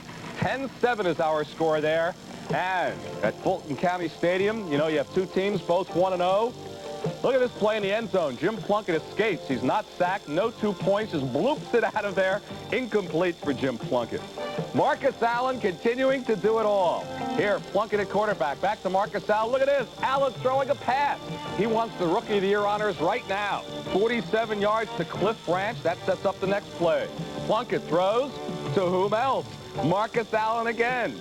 7-0 as the Raiders took the lead. Marcus Allen today rushing 7 tries, 48 yards. But Atlanta came back and tied it up. Short touchdown run, William Andrews. That tied it at 7. A Chris Barr 35-yard field goal gave the Raiders the 10-7 lead in the second quarter. The game in Foxborough this afternoon was scoreless after 1, but the Jets now at halftime leading the Patriots 10-0. As you know, the sack exchange was shut out last week in their opener against the Dolphins. Not today. Sack number 1 of the season. Do it any way you can. Joe Klecko does it, grabbing Kavanaugh's jersey and pulling him down. The Jets with a handful of sacks so far in the first half. Now Kavanaugh overthrowing. And here goes Darrell Ray on the interception. 43 yards, Darrell Ray with the pickoff try. That set up the Leahy field goal. That made it 3-0 at the time. Good run by Darrell Ray later in the second quarter. Richard Todd, 8-yard run, put the Jets up 10-0. That's where they are right now. And at Bush Memorial Stadium, full house there. That's our score, Cowboys and St. Louis. Cowboys got a 29-yard touchdown pass to Danny White to Doug Cosby, who had replaced Billy Joe Dupre. Neil Lomax, 4 yards to Pat Tilley on a pass, tied it up there in the second quarter. Dallas 7, St. Louis 7. Now let's go to Mike Adamle. Some more scores and highlights. Michael? Lynn, anytime Ken Anderson and Terry Bradshaw get together, you expect offensive fireworks, but that has not been the case today in Three Rivers Stadium. Last week, Kenny Anderson threw for 354 yards, but he has been unable to get on track today. 2 touchdowns also a week ago, but it has been all Pittsburgh so far. Bradshaw got the Steelers on the board first with this 11-yard touchdown pass to John Stallworth, 7-0. Since he drove to the 10 later in the quarter, but this pass of Anderson was intercepted by Donnie Shell. It is now Steelers 10, Bengals 3 after a field goal by Breach and a field goal by Gary Anderson.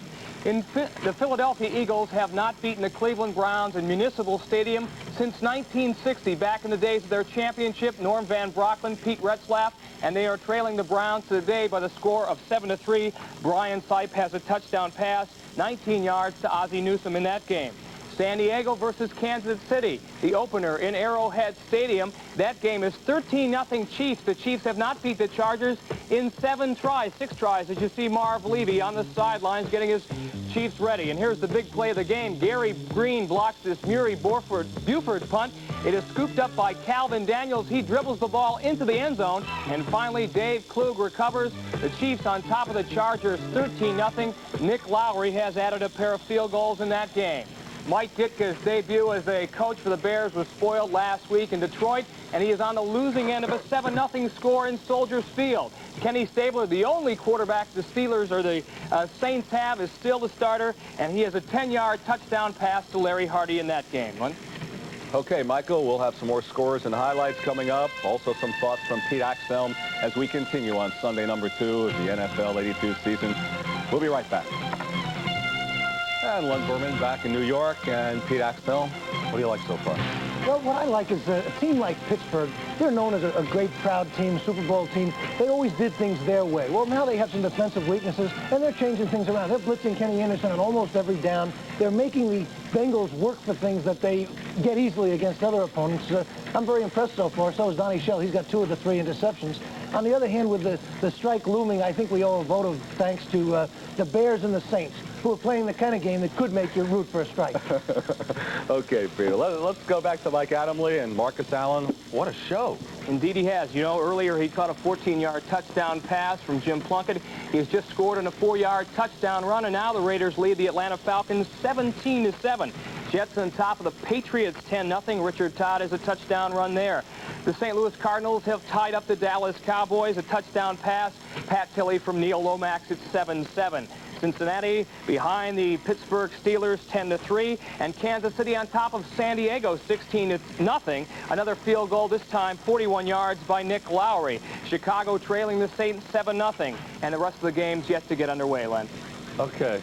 Thank you, Michael. You know, picking up on what you were saying about the Steelers, give Chuck Noll a vote of confidence. Everyone talks about the genius of Don Shula.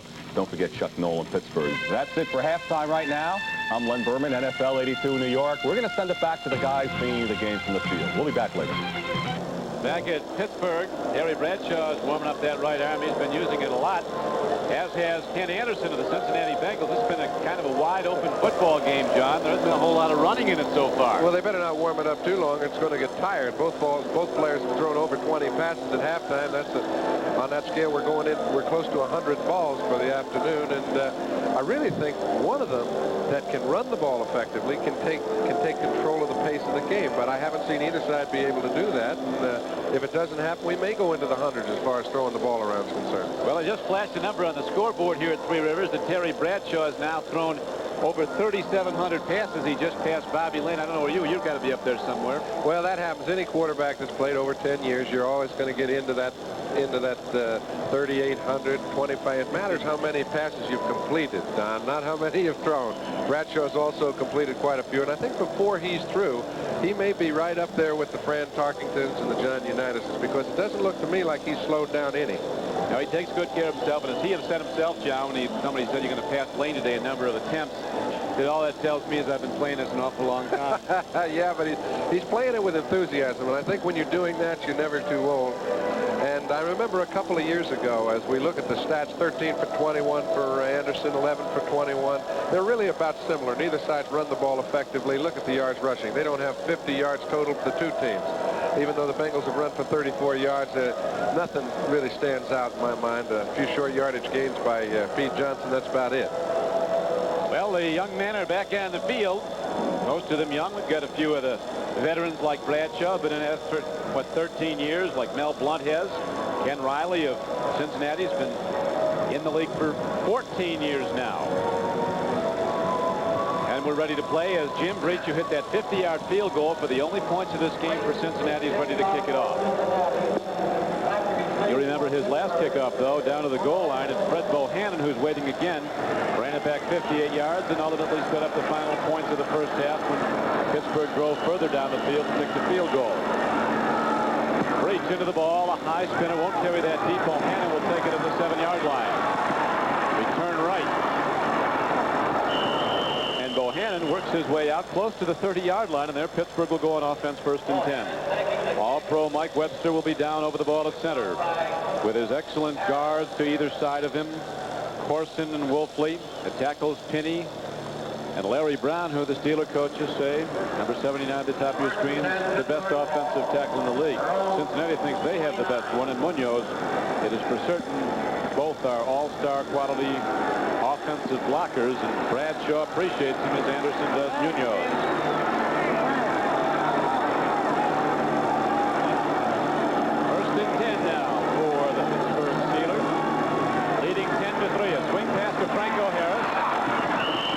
Linebacking was there, and Bo Harris, an LSU backer, who is strong against the pass. Gain on the play across the 30, out close to the 32-yard line. Gain of 3, second down, 7. Franco, look at that. He had over 100 yards against the Cowboys, and in 4 rushes today, nothing at all. And the other side of the coin, Pete Johnson may have picked up 25 or 30, but he's carried it a few more times. It's just not the way to get it down the field today. Both groups being too good defensively on the ground. Second down and about 8. Back to Franco. That's Larry Brown in front. But Lewis Breeden comes up from the left corner and makes the stop. 5 rushes for no yards. Lewis Breeden giving away a lot of size to Franco Harris, but he's a hitter from North Carolina Central. Feel like could be an all-pro. It's such a tough job to play quarterback now. You know, I can remember when they were just pass covers. Now they've got to be forces as well as pass coverage. And Breeden probably emulates that position as well as anybody right now. He's come on in the last couple of years to be a truly outstanding cornerback, and they leave him in one-on-one situations a lot, as they do here on Calvin Sweeney.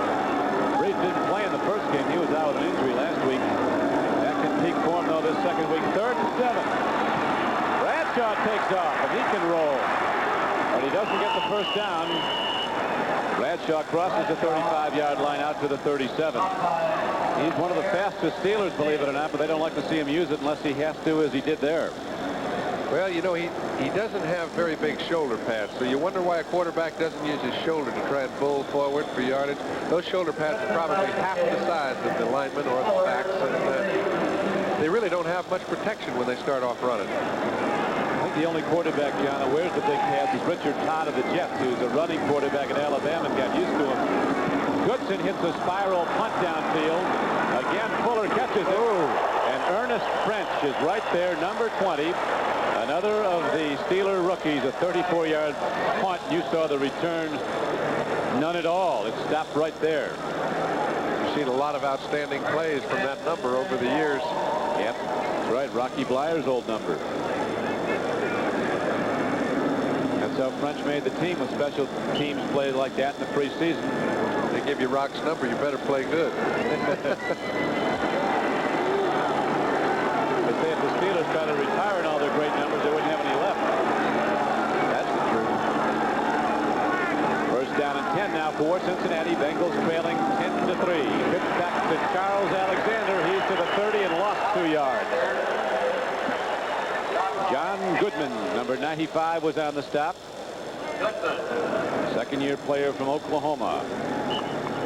Steeler coaches say that Goodman has as much athletic ability as any lineman they've ever had. Come in here, very fast player, starting to come on. Pretty good illustration of that is that, you know, Dunn used to be the fastest defensive lineman on the team, all right?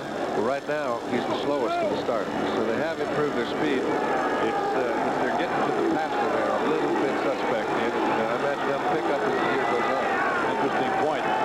Goodman is certainly one of the fast ones. And right now, on second down and 11, the Steelers defense to draw as it comes out to the 35-yard line.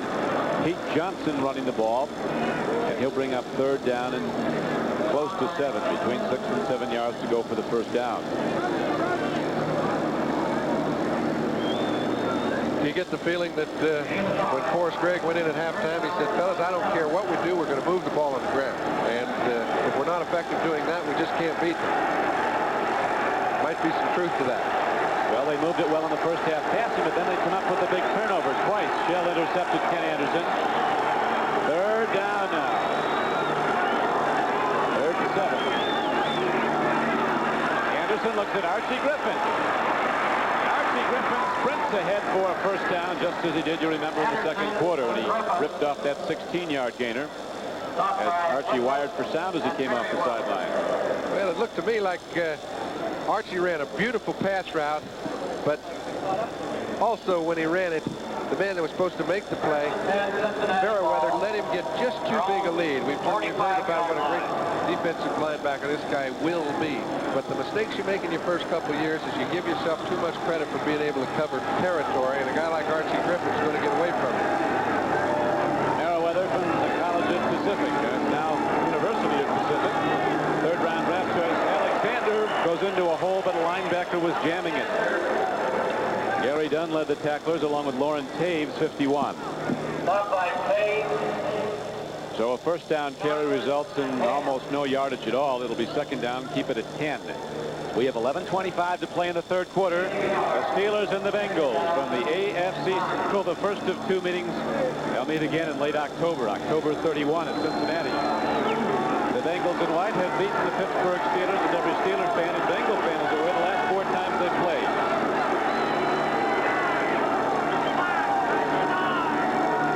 Alexander now comes out as a wide receiver. They throw to Cris Collinsworth coming underneath him. Collinsworth runs upfield, and look at this, a foot race. Cris Collinsworth is all the way down to the 18-yard line. Superbly executed play. All right, number 1, Anderson read the blitz perfectly, got the ball to Collinsworth at the perfect time. When he made the play, you see Ham's coming after Anderson. Now, if he doesn't get rid of it right now, there's nobody to pick Ham up. And when he does come, it leaves Collinsworth wide open on a short little out.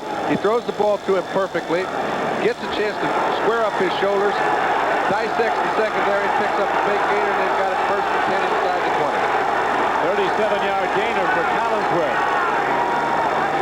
5th reception of the day. Alexander fights ahead, no good. Offensive blockers for Cincinnati give him some room to work. Across the front of the Bengals, Munoz and Mike Wilson the tackles.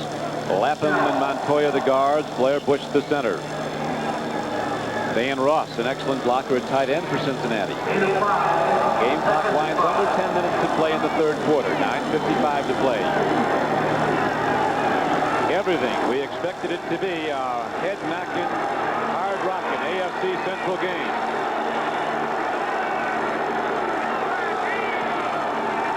Anderson with the 2nd and 5 count. Checks the defense, pitches back to Pete Johnson. And again, Jack Lambert comes across and makes the stop for the Pittsburgh Steelers. Actually had pretty good surge on the play, Don. Looked like it was going to go for more yards than it did, but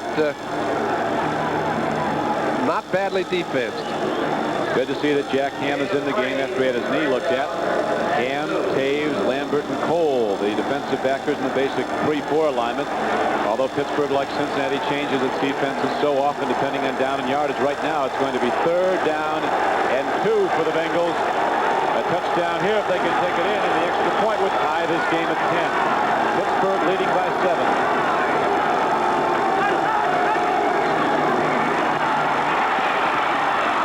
Heck of a catch.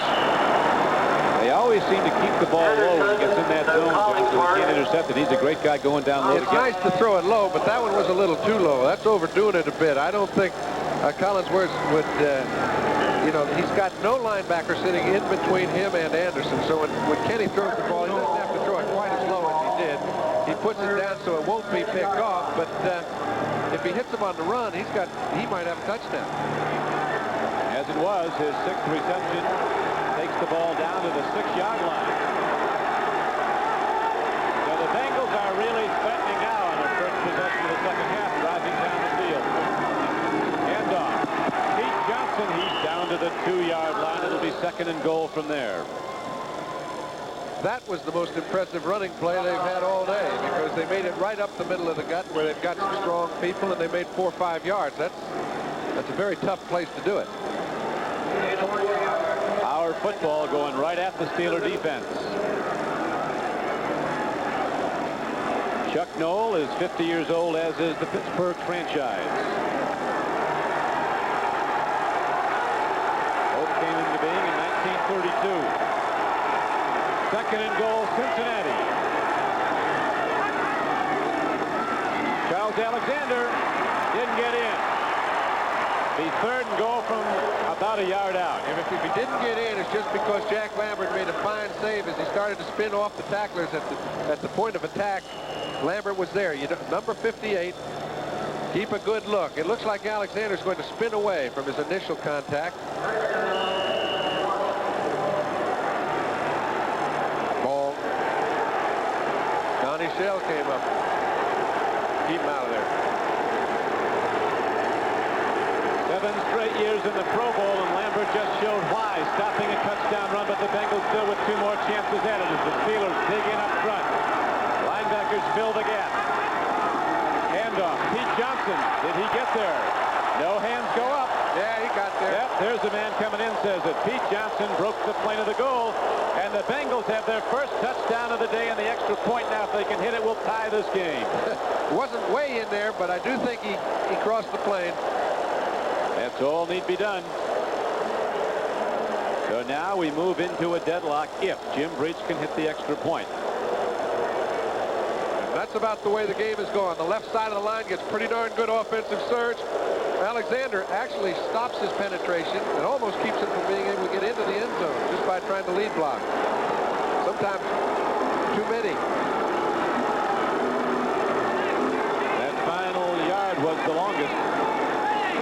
Took it in. Now Breach with the extra point, which is up and through, and this ball game is tied with 6 minutes and 45 seconds to play in the 3rd quarter. The Cincinnati Bengals, executing well on their first possession of the second half, take it down the field, and it's a 10-10 game.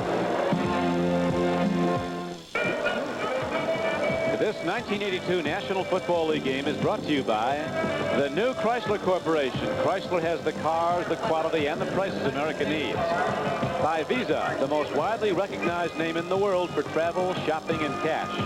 And by Kentucky Fried Chicken. We do chicken right.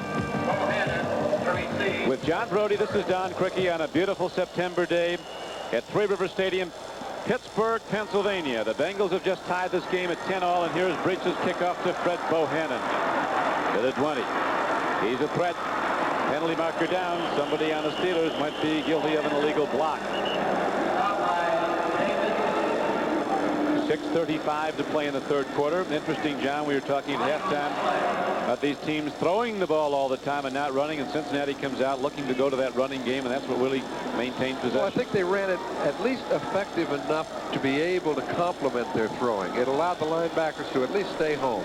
They couldn't just take off and forget all about the run, and when you can do that, you can put a few points on the board. On the run back, holding number 57. 10 yards, first down. Mike Merriweather, the rookie from Pacific. Jim Tunney, our referee. His crew: Pat Harder, Sid Seaman, Boyce Smith, Pat Knight, Gil Mason, Johnny Greer. The Bengals did very well the first time they had the ball in the second half. As you remember, the Steelers did the first time they had it in the first half when they scored their only touchdown. 1st and 10, Pittsburgh. Bradshaw takes a look, dumps it off. Here's a man with the ball. Franco, good block. And Harris tears up the field and gets all the way out to the 29-yard line. The big gainer. Was a beautiful play. Boy, it perfect time to throw a screen pass. On first down, he's been throwing the ball down the field. He got the linebackers back off. Now watch the beautiful coordination between number 73, Craig Wolfley, number 74, Ray Penny, and 32, Franco Harris. Franco lets those two linemen get out in front of him, actually gets two blocks for him. He's 10 yards down the field before Hicks actually gets a piece of him and picks up the first. So the Steelers get out of a hole with a big play, and it's 1st and 10 Pittsburgh at their 29. Right out to Franco again. Puts a juke move and loses a cornerback, and then loses a linebacker, and takes the ball out to the 35-yard line. He got a 6. That's sharpness. You know, a quarterback that's played for 12, 13 years knows, okay, you get Franco a little pumped up. He runs that screen pass for 17, 18 yards. Get him the ball again on a little swing pass. He'll probably get rid of that linebacker. He does. Picks up 7, and they're on the move. Franco Harris, who holds or shares 31 NFL records when it comes to postseason play. He's atop the list, the leading rusher all time in postseason play. Look at the number of games he's played in the postseason. Every year. Had more than a whole season of postseason games, as has Bradshaw and many of these Steelers with their 4 championship rings. Bradshaw throws a strike to John Stallworth ahead for a first down to the 46-yard line. Riley chopped him, but Stallworth was right there. That's the kind of pattern you don't want to throw to your receiver too often. Those coming in the middle, a good strong safety might have met him right as he caught the ball, and it's not good for the longevity of your wide receivers. However, when called upon, guys like Stallworth and Swan do go after him. John Stallworth with his 3rd reception of the day, 52 yards. First one was a 26-yard reception for a touchdown. It's a 10-10 game. 1st and 10 for the Steelers. Again, they go to Franco. Parsons in front. Oh, man, what a block and down. Franco takes the ball to the 44-yard line. They like it in Pittsburgh. I think Lewis Breeden has a little respect for Parsons at this time. We mentioned how tough it is to play cornerback. When you've got to force a screen pass or a layoff pass, and you see some big offensive lineman coming out. Look at number 77 and Lewis Breeden. Now watch, his head hits the ground first. You can't see it in your screen. That's the reason Franco's still running. 2nd down and 1. 9-yard gain. Corson leading the blocking. And so the Steelers go 2nd and 1 from the 44-yard line of Cincinnati. 3:37 to play in the 3rd quarter. It's been an excellent game throughout. And it's tied up 10-10. Bradshaw running. The option play.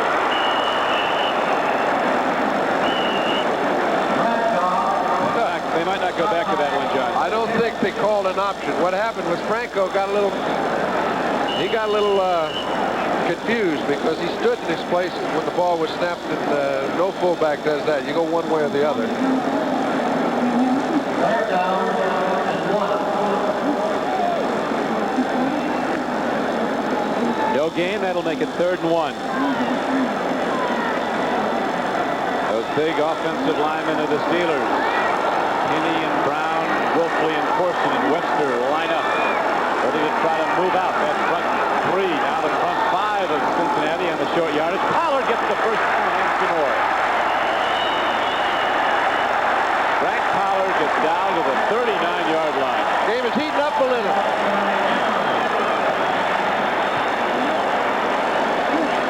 Both D's had the best of it in the first half, but now in critical situations, the offensive lines have moved people out of there, allowing their backs to pick up the critical yards.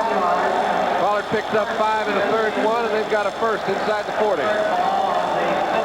He was the best gainer per average carry for the Steelers last year, averaged 4.6 yards a carry, Frank Pollard. Live action, 1st and 10. Bradshaw throws it hard, it's tipped, and the reception is made. Greg Hawthorne, who caught a big ball earlier, remember, in that drive that set up the field goal late in the first half, makes that reception downfield. Bradshaw has not been intercepted. He's completed 17 of 26. Many of them screen passes like the ones to Franco for 192 yards total offense on the passing game. Jets now lead New England 17-0. Mike Augustiniak ran 6 yards for a touchdown. Richard Todd ran 6 yards for a touchdown earlier. 2nd down and 6 to go for the first down for the Pittsburgh Steelers. 36-yard line of Cincinnati. Three-man rush. There's time. He lets it go. Man's open. Stallworth at the 15. Yep, they say he's out of bounds. Well, must have been out, but boy, it was a difficult coverage to throw against because it was a zone rolled up into the side that Stallworth had to run his pattern on, and he ran a super pattern with it. When you have a double coverage, he has to get inside Riley to give Bradshaw some room to the outside to throw the ball. Riley's a little hot at himself because he fell down trying to get in the way of it, and I guess he was out. One. Good call, right on the line. Yep. Again, the official who's right there with a perfect perspective makes the right call. Cincinnati juggles some defenders now. Brings people up to the line of scrimmage. Lewis Creedon's going to run right along with John Stallworth. Galvin Sweeney in, Lynn Swan in the game. Bradshaw on 3rd and 6. Throws, man is open, Benny Cunningham. It's Benny now heading for the end zone. He's finally chopped at the 4-yard line. 26-yard gain for the Steelers, and Pittsburgh, Three River Stadium erupts again. That is a perfect call at a perfect time. They double covered both outside receivers. Cunningham was man-to-man. Beat Oliver Davis easily. Had no linebackers to contend with. Bradshaw just laid it out there. You see, it's a little delayed pass. He looks off. Now he comes back to Cunningham, who's running right over the middle. The only man even in the area is Oliver Davis. He's no match. 26 yards down to the 4. He's a cement truck when he starts rolling, too. He's the heaviest tight end in the league. 260. And again, John, we see illustrated, you're pointing out those little defensive backs having to stand in there and smack him head on. Russell Davis drives inside the 3-yard line down close to the 2 on a 1st and goal carry. Third quarter elapsing very quickly. We're down to 1:04 to play in it because these teams have gone to the run in the second half as they did not in the first half. Just 2 beautifully conceived drives by each team. This is the way you expected the game to go when we started. They've both shown a lot of their playbook in the second half. New England just scored. Ricky Smith ran back a kickoff, 98 yards for a touchdown for the Patriots. They trailed the Jets 17-7. Second down and goal. Bradshaw rolls out, man wide open, touchdown, Pittsburgh, Benny Cunningham.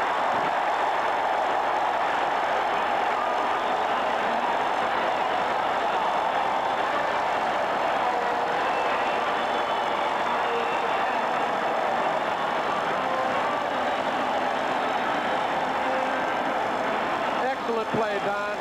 Little fake play to Russell Davis. Freezes the linebacker. Brian Hicks didn't get on his man. Cunningham's in for 6.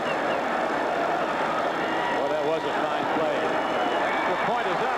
Looked like he hooked it, but he got it to the left upright. Did Gary Anderson. And so now with 40 seconds left to play in the third quarter, the Steelers have taken a 7-point lead again, 17-10. We'll be back with Pittsburgh's kickoff in a moment. We are indeed back at Three River Stadium, and the Steelers are back in the lead, 17-10. After that sustained drive with Gary Bradshaw throwing for a second touchdown of the day. This one to tight end Benny Cunningham from 3 yards out. High spinning kickoff. Rodney Tate, the rookie from Texas, returns it for the Bengals. Look out, look out, look out as Rodney Tate gets to the 33-yard line. A game breaker for the Longhorns, and we pause briefly for station identification. This is the NBC television network. WRC-TV, Channel 4, Washington, D.C. Don Criqui with John Brody at Three River Stadium, Pittsburgh, Pennsylvania. Temperature about 70 now. Sunny, cloudless skies. A perfect day for this meeting of 2 arch rivals from the AFC Central, the Bengals and the Steelers. Kenny Anderson brought the Bengals down the field, their first possession of the third quarter for a game-tying touchdown. But Bradshaw brought the Steelers right back the other way, and Pittsburgh leads again by 7, 17-10. First and 10 throw to the tight end, Dan Ross, and he's out to the 47-yard line. 13-yard gain. Dan Ross is a crafty guy. He's a lot like Dwight Clark out in San Francisco. When you get him in between linebackers, that's his meat. He can find a way to feel the hole, and a quarterback will oftentimes go to him even though he looks covered, just because he has so much confidence in him. Well, the offensive coaches, John, at Cincinnati, Lindy and Foddy and George Stepchick, say you can't single cover him because he has an option to go whichever way you won't give him. And he's caught a lot of balls. At the end of the third quarter, the score is Pittsburgh 17 and Cincinnati 10. We'll be right back after these messages from your local station. The Steelers have the lead. The Bengals have the football. First and 10 at their 47-yard line. Ken Anderson victimized by 2 pickoffs by the Steeler defense, 2 interceptions in the first half. Really had the Bengals moving through the Pittsburgh defense. Their last possession, you remember, when Cincinnati went down and scored. Here's a throw and a well-timed one to Charles Alexander. He gets ahead down to the 45-yard line of Pittsburgh. Don, when you put 4 receivers in a position to get the ball quickly, you really put a burden on the defensive secondary. That time they had 5 backs back there, and they still really didn't have any play on the ball. We take a look, and we've seen them blitz quite a bit throughout the day. Here's Jack Lambert. He's man-to-man on Johnson, but a man-to-man means they've got some blitz, somebody coming after the passer, but no play, really. Gain of 9 yards on the play, and so the Bengals now have it 2nd and 1. We'll see what Anderson goes to here out of the I formation. Early Pete Johnson, the up back, his fullback. Charles Alexander, the tailback. Play fakes to him, and he's looking for the distance. Just gets it away, and the ball is caught by Isaac Curtis.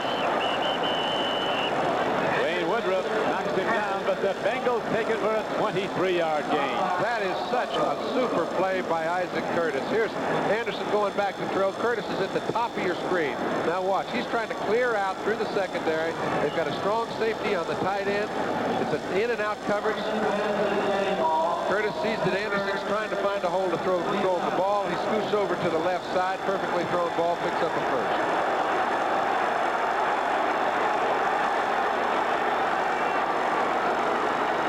First and 10 it is for the Cincinnati Bengals, 28-yard line of Pittsburgh. Penalty marker down. Anderson might have a free play. He throws and gets Cris Collinsworth, who is knifed as he comes down with the ball, but holds on. And some guys have a knack for when they catch the ball just to go limp.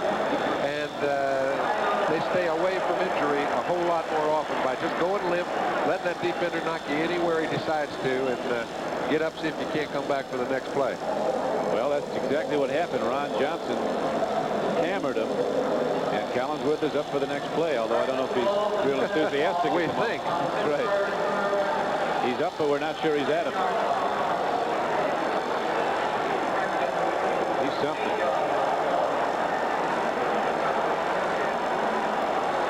Last 3 possessions, super drives by both teams. Oh, they have them. Steelers leading in the 4th quarter, 17-10, but the Bengals challenging for the tying touchdown. First and goal. Pete Johnson's going to take it into the end zone. Touchdown, Cincinnati. The big guy spins it down after he takes it in for the payoff run. And when you score in Pittsburgh, there's not a motion in the house. That was a beautifully designed play. Johnson cuts back. He sets himself up pretty well as the right guard. Got a real good block on Gary Dunn. Allows Johnson to slide in the end zone untouched. Here's Big Pete again with the good blocking. Yes, sir. Blair Bush, the center mid-block. Montoya had a good one. And so if Bridge can convert once again, it'll be locked up at 17 all.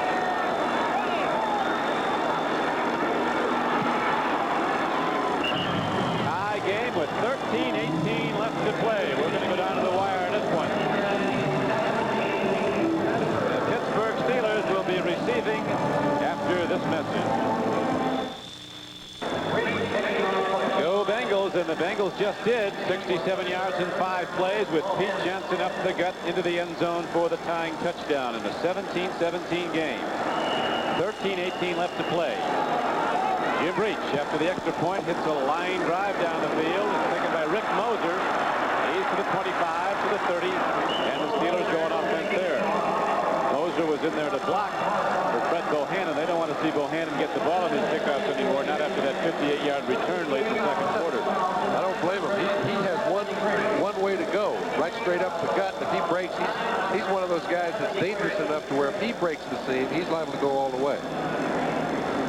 The man who leads the wedge, John, you noticed before, Curtis McGriff. Yep.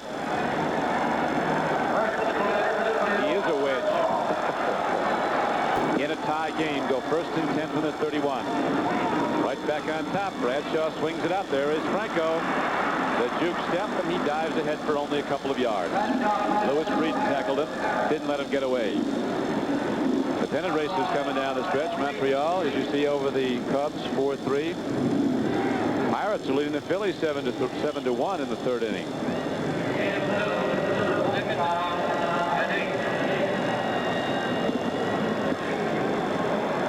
So much for baseball. Back we go to the Steelers and the Bengals. 12:30 left to go in the game. Bradshaw with 2nd down and 8 coming up from his 33-yard line. They're coming after him. Yes, they are. Didn't get him, though. He got his tight end, Benny Cunningham. Ruled he did not have the ball when he hit the ground. He was juggling it. That's what we talk about when we talk about a great offensive line. They sent 6 people after Bradshaw that time. He still had enough time to be able to allow Cunningham to get down the field. See, everybody's on somebody. Allows Bradshaw to step up right in the pocket, hit Cunningham with no linebackers in his way. It was a poorly thrown ball, or they'd have had a reception. But the offensive line still did a job. Balling that ball like Cunningham did on this field, it's really tough. That thing is like a highway. Hard. It is a hard playing surface. Lynn Swan's in the game now. LA Raiders are blowing away Atlanta 31-7 now. Frank Hawkins just ran in for a touchdown for the Raiders.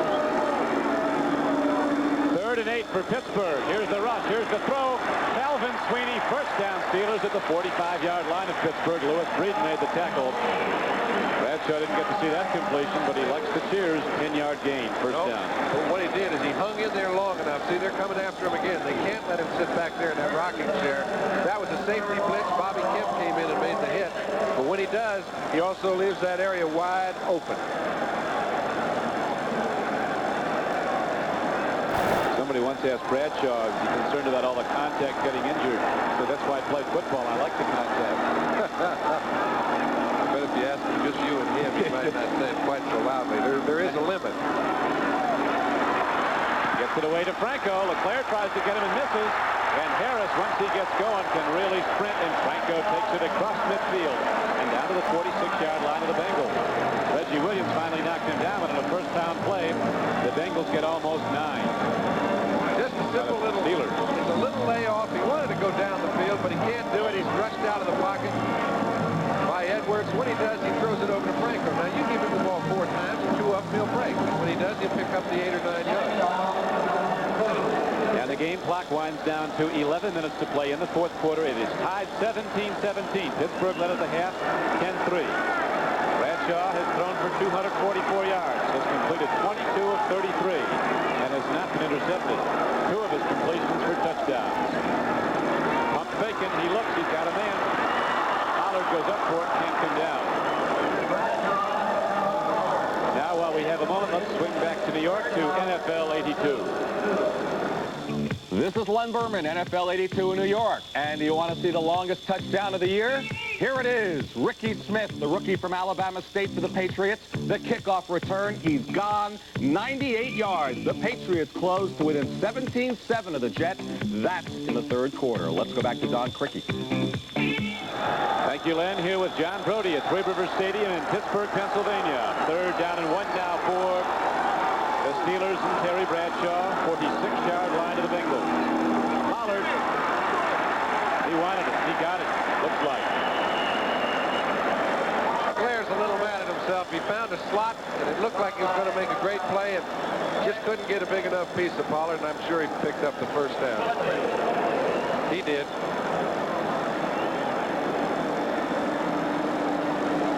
Bengals have in Munoz. A lot of people think is the best offensive tackle in football. Although the Steelers might refute that. They would go with Larry Brown. But the man who coaches the Bengals, you remember so vividly, John, Forrest Gregg, a lot of people thought was the best offensive tackle ever in his years at Green Bay. It's pretty hard to find much to pick of the 3. I'd like to have all 3 of them. They got the 1st down, Frank Pollard, by leaping over the top. And so the Steelers in this tie game keep the drive alive, moving the chain markers down the field. Philadelphia now trailing the Cleveland Browns 14-3 as they head into the 4th quarter.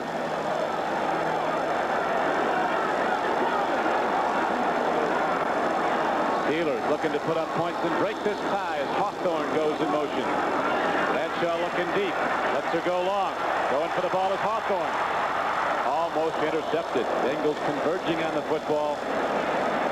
The man who almost got it was the free safety, Brian Hicks from McNeese State. That ball looked like a pretty well thrown ball, and then it started to float. And when a ball starts floating and it's down in that secondary, you get a very lucky break if you get to re-huddle. Here's one you won't see for a while, John. In the San Diego-Kansas City game, the safety was charged because the safety was guilty of an illegal crackback in the end zone. Oh. Who was? Now, it was a safety. It was on an illegal crackback in the end zone. So it's now 16-9, but Kansas City's in the lead. New Orleans leads Chicago 10-0. On 2nd and 10, the Steelers don't get a whole lot. Franco Harris took it ahead. Gary Burley, 67, the defensive front of the Cincinnati Bengals on the stop. Those good linebackers in there, Bo Harris, Jim LeClaire, Glenn Cameron, Reggie Williams. Now they've got 4 defensive linemen. It looks like they're, you can bet they're going to shoot Mike number 72, Mike St. Clair from somewhere. He's playing in the middle. He's kind of a blitzing guy, a little bit like Coors on Pittsburgh. That time they got somebody through. It was linebacker Reggie Williams, who had 11 sacks a season ago to lead the Bengals. Hey, he's their spark plug. You know, when he makes the big plays, they seem to play good defense, and we haven't seen a lot of him today. That threat is quickly ended, and Reggie Williams is duly congratulated by his Bengal teammates on the sidelines as the Pittsburgh punter John Goodson's back on the field with 9:15 to play in the game. We're locked up at a 17-17 tie.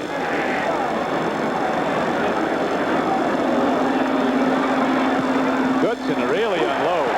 What a charge he put into that. That's going to fly into and out of the end zone. That's going to be down in the end zone for a touchback. But there's a penalty marker down at the line of scrimmage, which oftentimes is a man getting down the field too early. If that be the case, they might have to punt it again. Legal procedure against the Steelers. See if the Bengals take it at their 20. Rather than give Goodson another chance to get it down inside the 20. That's apparently what they're going to do. Cincinnati will go on offense at their 20-yard line with 8:56 illegal to play. formation, no end on the line of scrimmage, declined. Touchback on the punt, first down.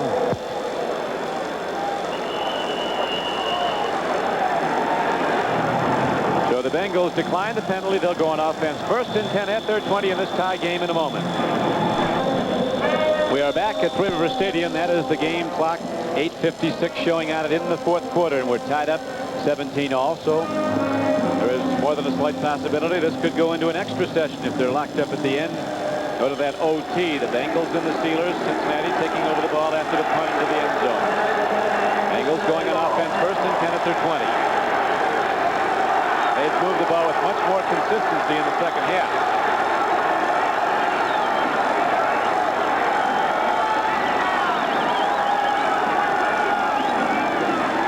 Rolling away, throws on the run, and Collinsworth catches the ball. He gets ahead across the 35-yard line out to the 39. Big play by Cris Collinsworth, good for a gain of 17 yards. Hey, he's super. He's getting his jersey ripped up a little too. I'll tell you, that time Dwayne Woodruff came from the offside, gave him a good lick. He's one of those guys that not only has the speed and outstanding moves, but catches the ball about as well as anyone in a crowd. And when he gets it, he knows what to do with it. Teams up well. He thinks like a quarterback. He was one. University of Florida's first year.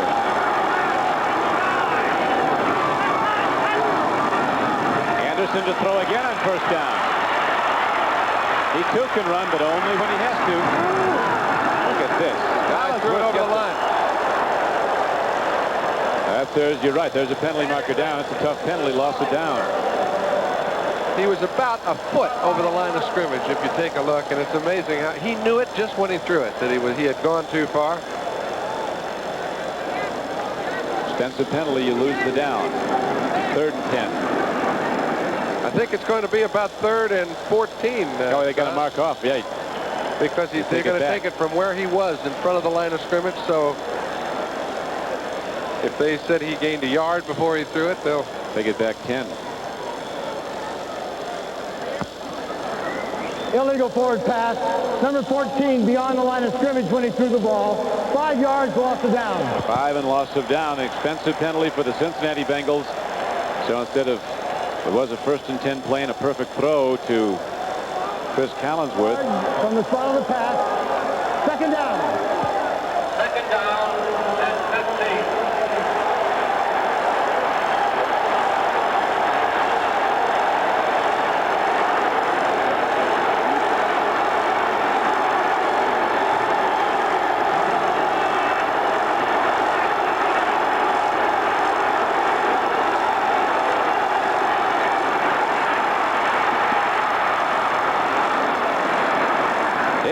To the 46-yard line. Got back to penalty yardage and some more. It's going to be 3rd down and about 3.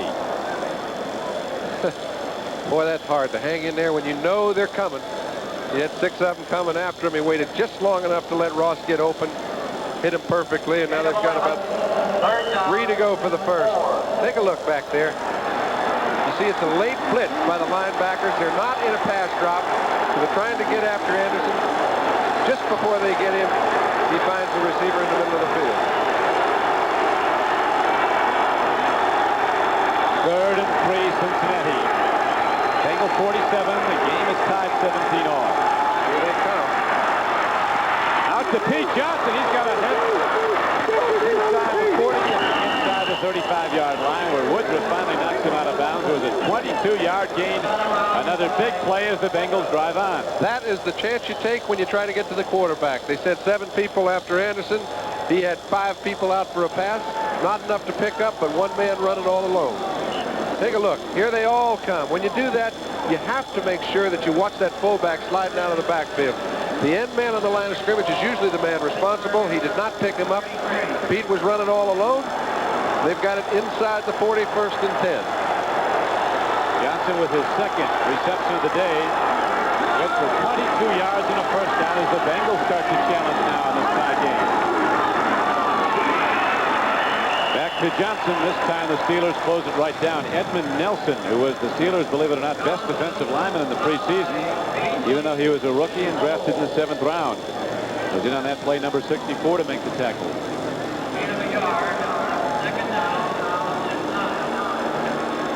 Joe Klecko, the consensus all-pro defensive end of the New York Jets, were informed was just taken off the field in Foxborough, Massachusetts on a stretcher with a leg injury. The extent of which we don't know just yet. We'll report to you as soon as we're informed of it. 6.5 minutes to go in the game. Bengals, 2nd down and 9. All tied up 17 all. Again, it is Collinsworth who is literally getting free every time he runs a pattern. Well, and you'll notice Anderson now calling those little bootlegs, putting a little added burden on the defensive line. They started to get a pretty good rush, but now they've got another problem to deal with. They've got to contain him. They can't let him outside. On 2 occasions, he's been able to get outside, complete long gainer. John, he has now caught 8 passes, Cris Collinsworth, for 145 yards. Hey, this is vintage Anderson. This is what you saw all last year down the stretch.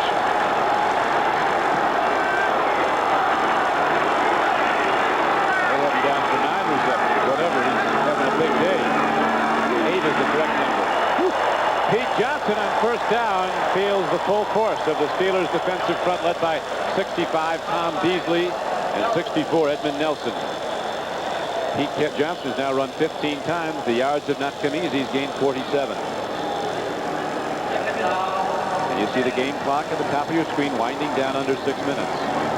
And the numbers all tied at 17.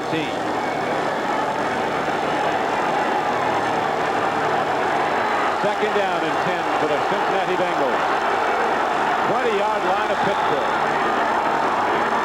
Collinsworth is wide and left, the lower portion of the screen. 4 people run deep.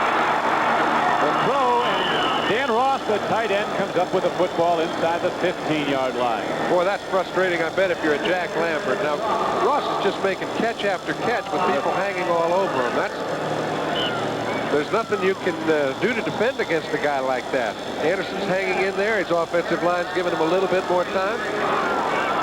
They are executing beautifully. Boy, they are. In the second half, the Steelers have had to contend with much more from a running game. Anderson has put the ball up 32 times. He's completed 24 for 270 yards. Of course, through for the last touchdown. Here they come again. Just gets it away, but he doesn't have enough time to put anything on it as the Steelers came a-humming. Jack Lambert led the blitz.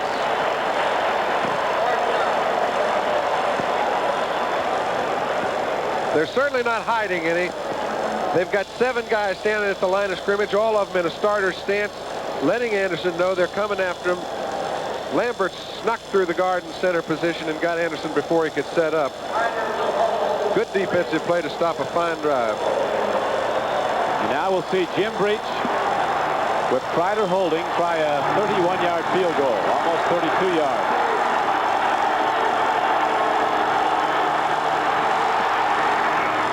On the way and through, and so the Bengals break the tie and Cincinnati takes the lead, 20-17. The Steelers will get another crack at it with 4:44 left to play when we return to Three Rivers Stadium in Pittsburgh, Pennsylvania. Cincinnati Bengals take the lead for the first time in this game. They're leading the game 20-17, but plenty of time left for the Steelers to come back, John. Well, when you have 4:44 left and you're Terry Bradshaw at quarterback and you're playing at home, I'd say you may get 2 or 3 chances to get it back, but certainly you want to make good on the first one. Here comes Bohannon. Gets Pittsburgh off to a relatively good start from a field position standpoint as he takes it to the 31-yard line and was knocked down by number 21 Oliver Davis of the Bengals. You see the game clock down to 4:35 to play. Bradshaw heads back out to lead the Steeler offense. He and Anderson both having the big productive days as they did in their opening games. Bradshaw hasn't turned it over yet. Somehow the Bengals have managed to come back from the 2 interceptions in the first half by Anderson to take the lead. 20-17.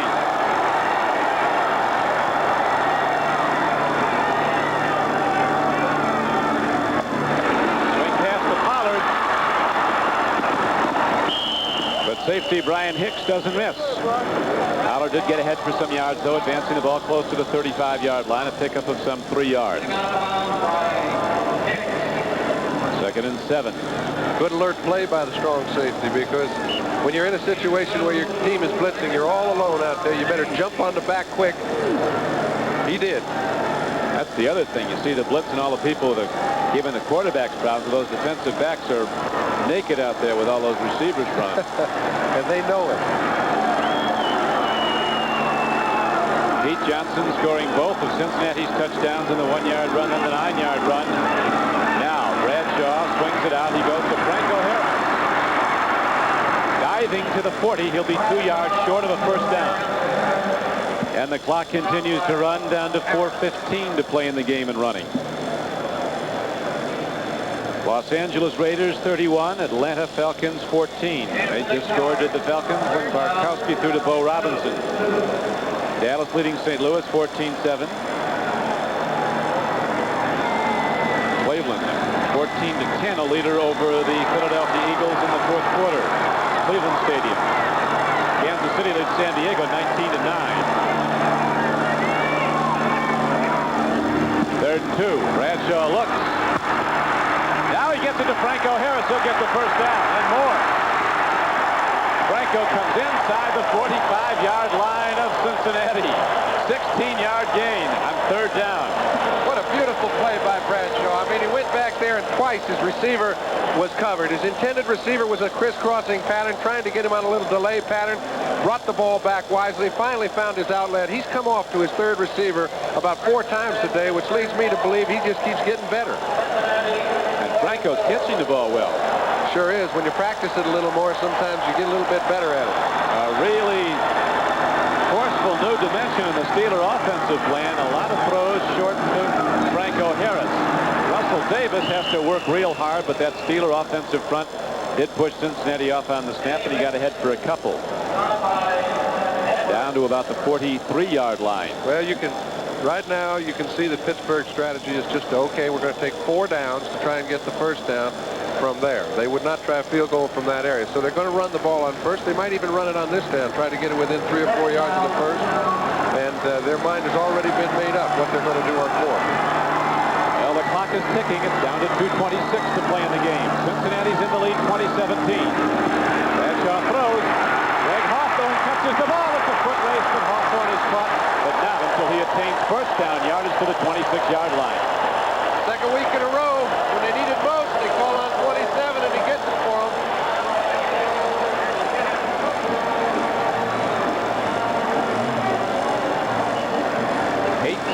Gain. That is a 2-minute warning now being given as here comes another of those fantastic finishes.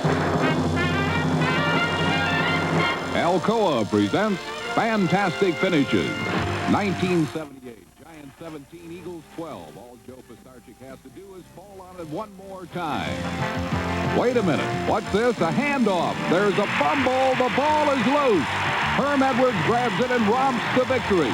With less than a minute to play, Philadelphia stuns New York 19-17 with the miracle of the Meadowlands. Gary Anderson, soccer-kicking South African native out of Syracuse University, the field goal man for the Steelers.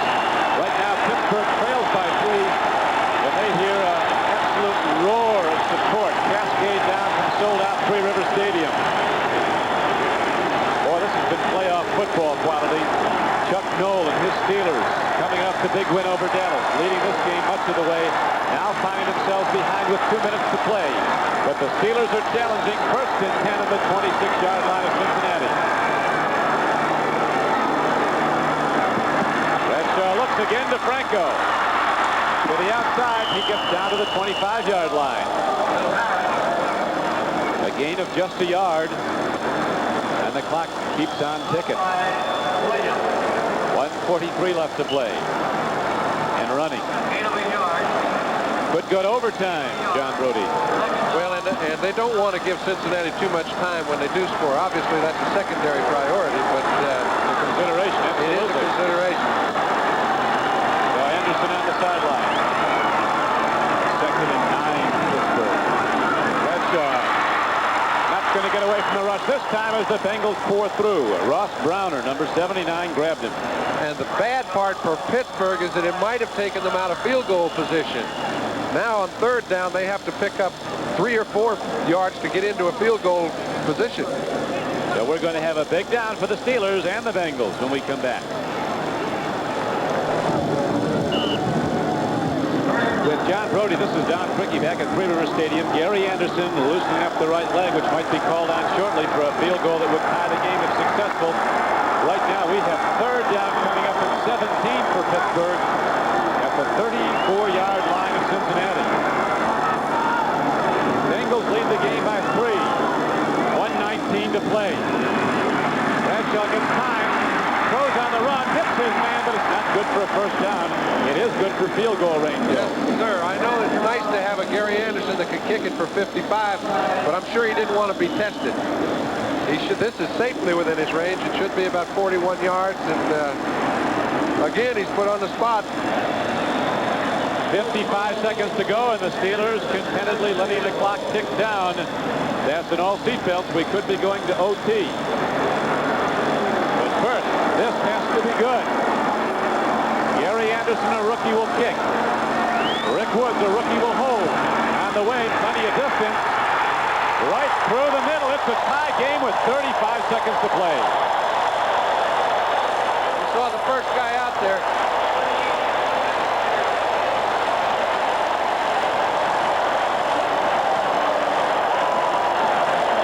Here it is, the snap, the hold, and the sweep of the leg by Gary Anderson that tied this game at 20-all with 35 seconds to play. He's got a lot of pop in his leg, and he'll sure need it right now. David Verzer is back, looking to field that kickoff. Rodney Tate, a rookie, is back with him. He's line drive kick. Verzer picks it up on the 2-hop. 20. Puts his head down, and with 29 seconds left, Anderson and the Cincinnati offense will have some room to go. But John, a penalty marker comes flying in after the play's over. Washington. You guys want to hear what that's all about? I think it's on Cincinnati by the reaction of the... That's a big one. If it went against the Steelers, one first down gets them another field goal cracked. Right. Illegal use of hands. And the assessment is all the way back to the 27-yard line from the 37. Illegal block above the waist, number 23, 10 yards, first down. First and 10, Cincinnati ball on their own 28.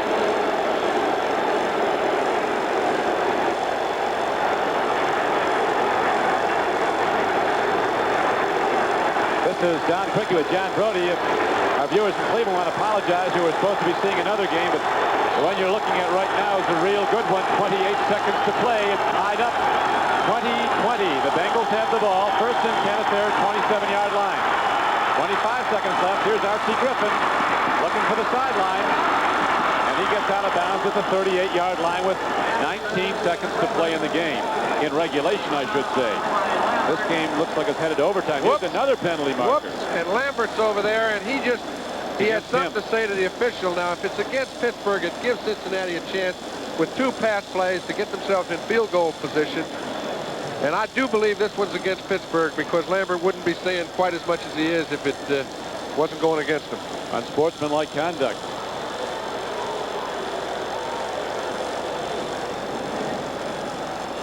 Wait a minute. He ain't just marking off 5 either. All the way down to the 47-yard line of Pittsburgh. That's the sort of play that Jack Lambert very rarely makes. Unsportsmanlike conduct during the dead ball, number 58, first down. He at times can get a little carried away in a ball game, but very seldom when it hurts him. Wrong choice of words, apparently. Boris Gregg was right there to hear it, and also to see the marker and the assessment. So now, 19 seconds to go in regulation. 20-20 tie. First down, Bengals, 47-yard line of Pittsburgh. Blitz, they pick it up. Long ball.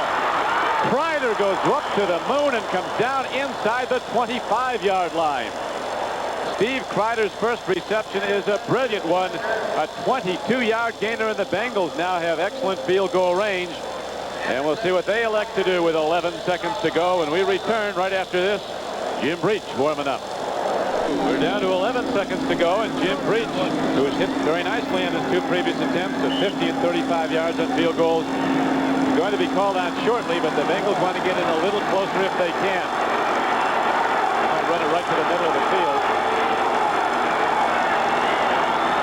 First and 10, 11 seconds to go, tie game. There's the run right up the gut. Pete Johnson takes it, and the Bengals signal for and are allotted a timeout with 5 seconds to go. Here comes the field goal unit with the football game on the line. Jim Breach, the former Oakland Raider, who picked up by Cincinnati as a free agent and ended up with an AFC championship ring. We'll be back to watch this field goal in a moment. The news from John Brody, Don Cricky back at Three River Stadium, down to what might be the final play of this game as Jim Breach is ready to try a field goal in a tie game with 5 seconds to play. And while we have a moment, our thanks to our spotters, Tim Fogarty and Jim McGinley, statistician George Jordan. Now, we come down to the big one. The hold by Kreider, who made that big 22-yard reception to go in range, will be at the 29. 39-yard attempt. They're up and screaming in Pittsburgh. Deafening roar, snapped down on the way. It's blocked. We'll go to overtime. It's blocked by the Steelers.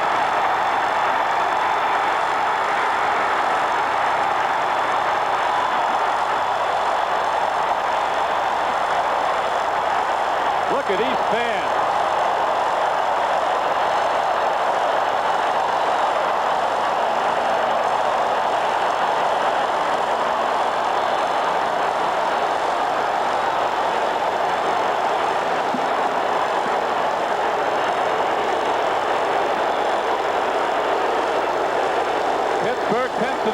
celebrating the big defensive play of the Steelers. It saves Cincinnati winning the game. Here it is. Well, it doesn't appear to me to be very low. It's just that somebody got their hand up high. They ticked it, and I'll tell you, except for the saving tackle, this baby could have been run in for a game-winning touchdown by Blunt. A lateral to Mel Blunt. He knew where he wanted to go with it. Now let's watch. Look in the middle. You see the defenders. They got way up, hit the palm of Tom Beasley. Beasley and Lambert both went up there. I don't think those big defensive linemen could get off the ground like that, John. Now, this is a big toss. Right now, the way Old Mo's shifted, if Pittsburgh gets the toss, it could really help them. Call in the air, please. Head. Come on, head. It is head. Cincinnati's won the toss and will receive right here. Bengals win a small victory as we head into the overtime, but right now we're going to have this word from your local stations, then we'll be back to Three Rivers Stadium in Pittsburgh for overtime football. The score 20-20 at the end of regulation. You think it was the playoffs in Pittsburgh, Pennsylvania, as they stand and cheer the Steelers, who stopped what looked to be a winning field goal by Jim Breach and the Bengals with the block.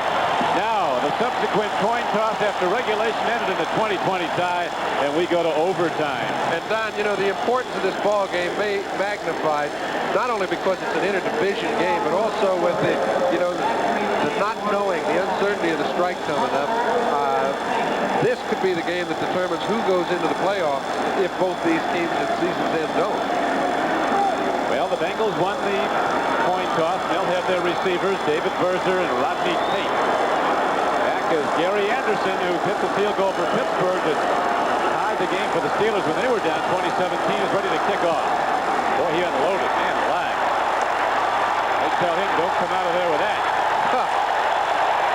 You recall, toward the end of the ball game, he hit one of those skimmers. I think he went to the coach and suggested that he hit it up in the air. Now, that baby was about 72 yards in the air. I don't think he'll be hitting many skimmers on the ground in the future. He can really unload.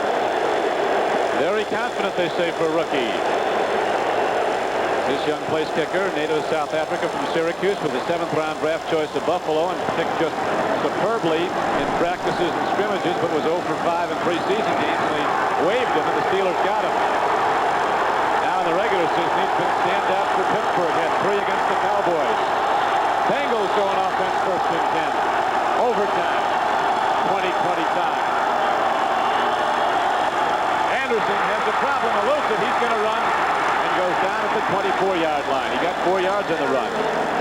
Right now, John, Anderson has to do something to quiet the crowd down, because the crowd is really on them when they're at the line of scrimmage.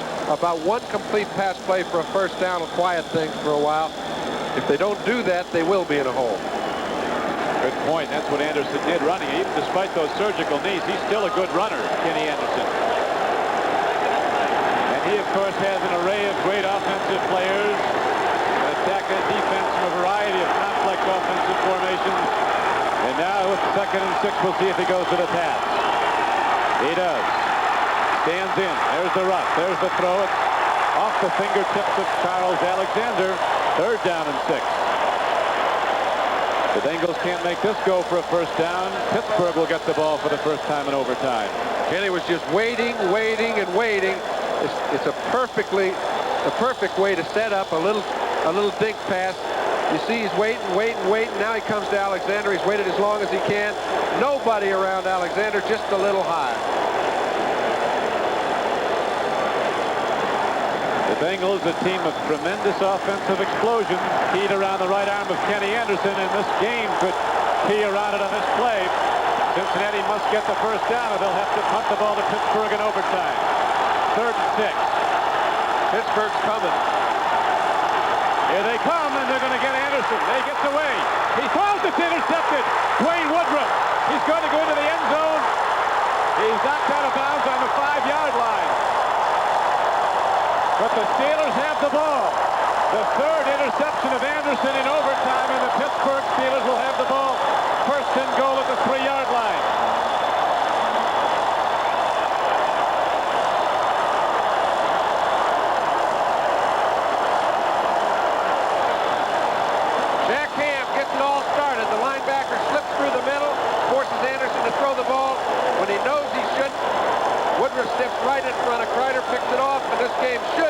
history. But we thought it was history when Breach had a 39-yard field goal, which was no problem for him earlier in the day, only to have it blocked by the Steelers, but Pittsburgh will be trying to punch it right at him. Good save by Anderson just to keep the game alive. A minute and 4 seconds of overtime has elapsed. The 3rd and 6 play for the Cincinnati Bengals. And Anderson is intercepted for a 3rd time today. His previous 2 were in the first half, you'll remember. Now Pittsburgh has the ball. 1st and goal at the 3-yard line of Cincinnati.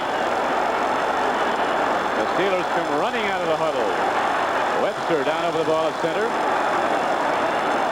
Well, I think somebody told him, hey, the clock is running. You better get up on the ball. If I'm Bradshaw, I call timeout right now, reorganize. They got nothing but time, though. Of course, in the regular season, should 2 teams go through the overtime session, a 15-minute period without scoring, then it would be a tie, half game won and a half game loss for each team. And the playoffs, as we're well aware, they keep on going till they have a final number with a winner. Each team gets 2 timeouts in a regular season playoff game. They get 3 in a postseason playoff game. Jim Tunney, as good as there is at refereeing a game, making sure everybody's on the same page. That's Pat Harder and Sid Seaman with him. I think they're discussing whether or not we started the clock. And it shouldn't have been started. I guess they ruled that. With only a minute and 4 seconds gone by, Steelers are looking for the touchdown.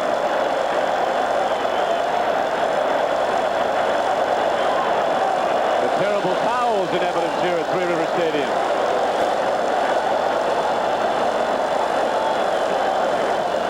Bradshaw, having thrown the ball 41 times today, he completed 28, 296 yards and 2 touchdowns, and was not intercepted all day. In fact, I don't recall, John, the Steelers turning the ball over at all. No, they played almost errorless offensive football. Defensively, Cincinnati's played pretty well since the opening drive, but when you're playing against a team that's executing the way Pittsburgh has been, you've got to play awfully well. Jack Lambert, who had that penalty called against him, it almost resulted in Pittsburgh losing the game when Cincinnati got field position, standing alone down at the end of the Pittsburgh bench, hands on knees. As Forrest Gregg goes over with Tunney at 9 points of an overtime game.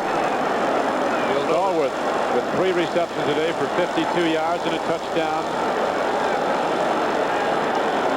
Bengals send out their best jumpers.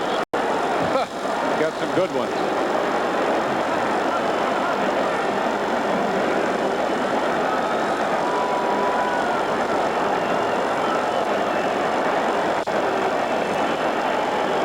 We're at Pittsburgh, Pennsylvania. The defending champions of the American Conference, the Cincinnati Bengals, just turned the ball over to the Pittsburgh Steelers for the 3rd time in the game. The 3rd interception of Ken Anderson coming in overtime by Dwayne Woodruff. His subsequent run back at 35 yards puts the ball at the 3. Don Quickie with John Brody as Forrest Gregg, and the Bengals look on. 1st and goal for Pittsburgh. 20-20 is the score in overtime.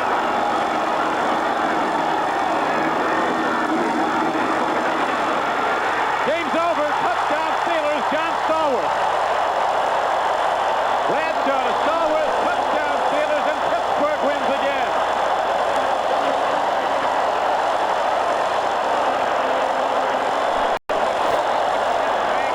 Pittsburgh did hang in there. Beasley made a great save on an effort to go ahead. They come back and win it.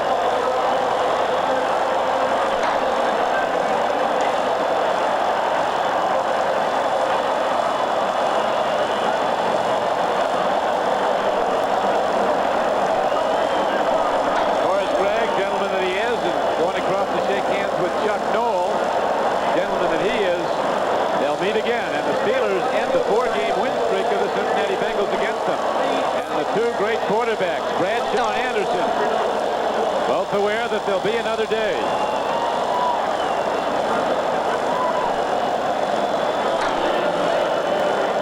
2 consummate professionals, and the Steelers win it in overtime, 26-20. Don, you'll hear a lot. lot of people say, why did he throw the ball? In a situation like that, he took the safest pass he could possibly take. He made sure Stallworth was standing all alone before he threw it. I think it's a good percentage play. They didn't want to have to send in Anderson to kick a field goal in that condition.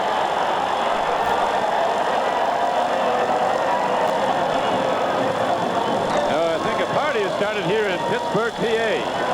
The Steelers winning in overtime, 26-20. We'll be back.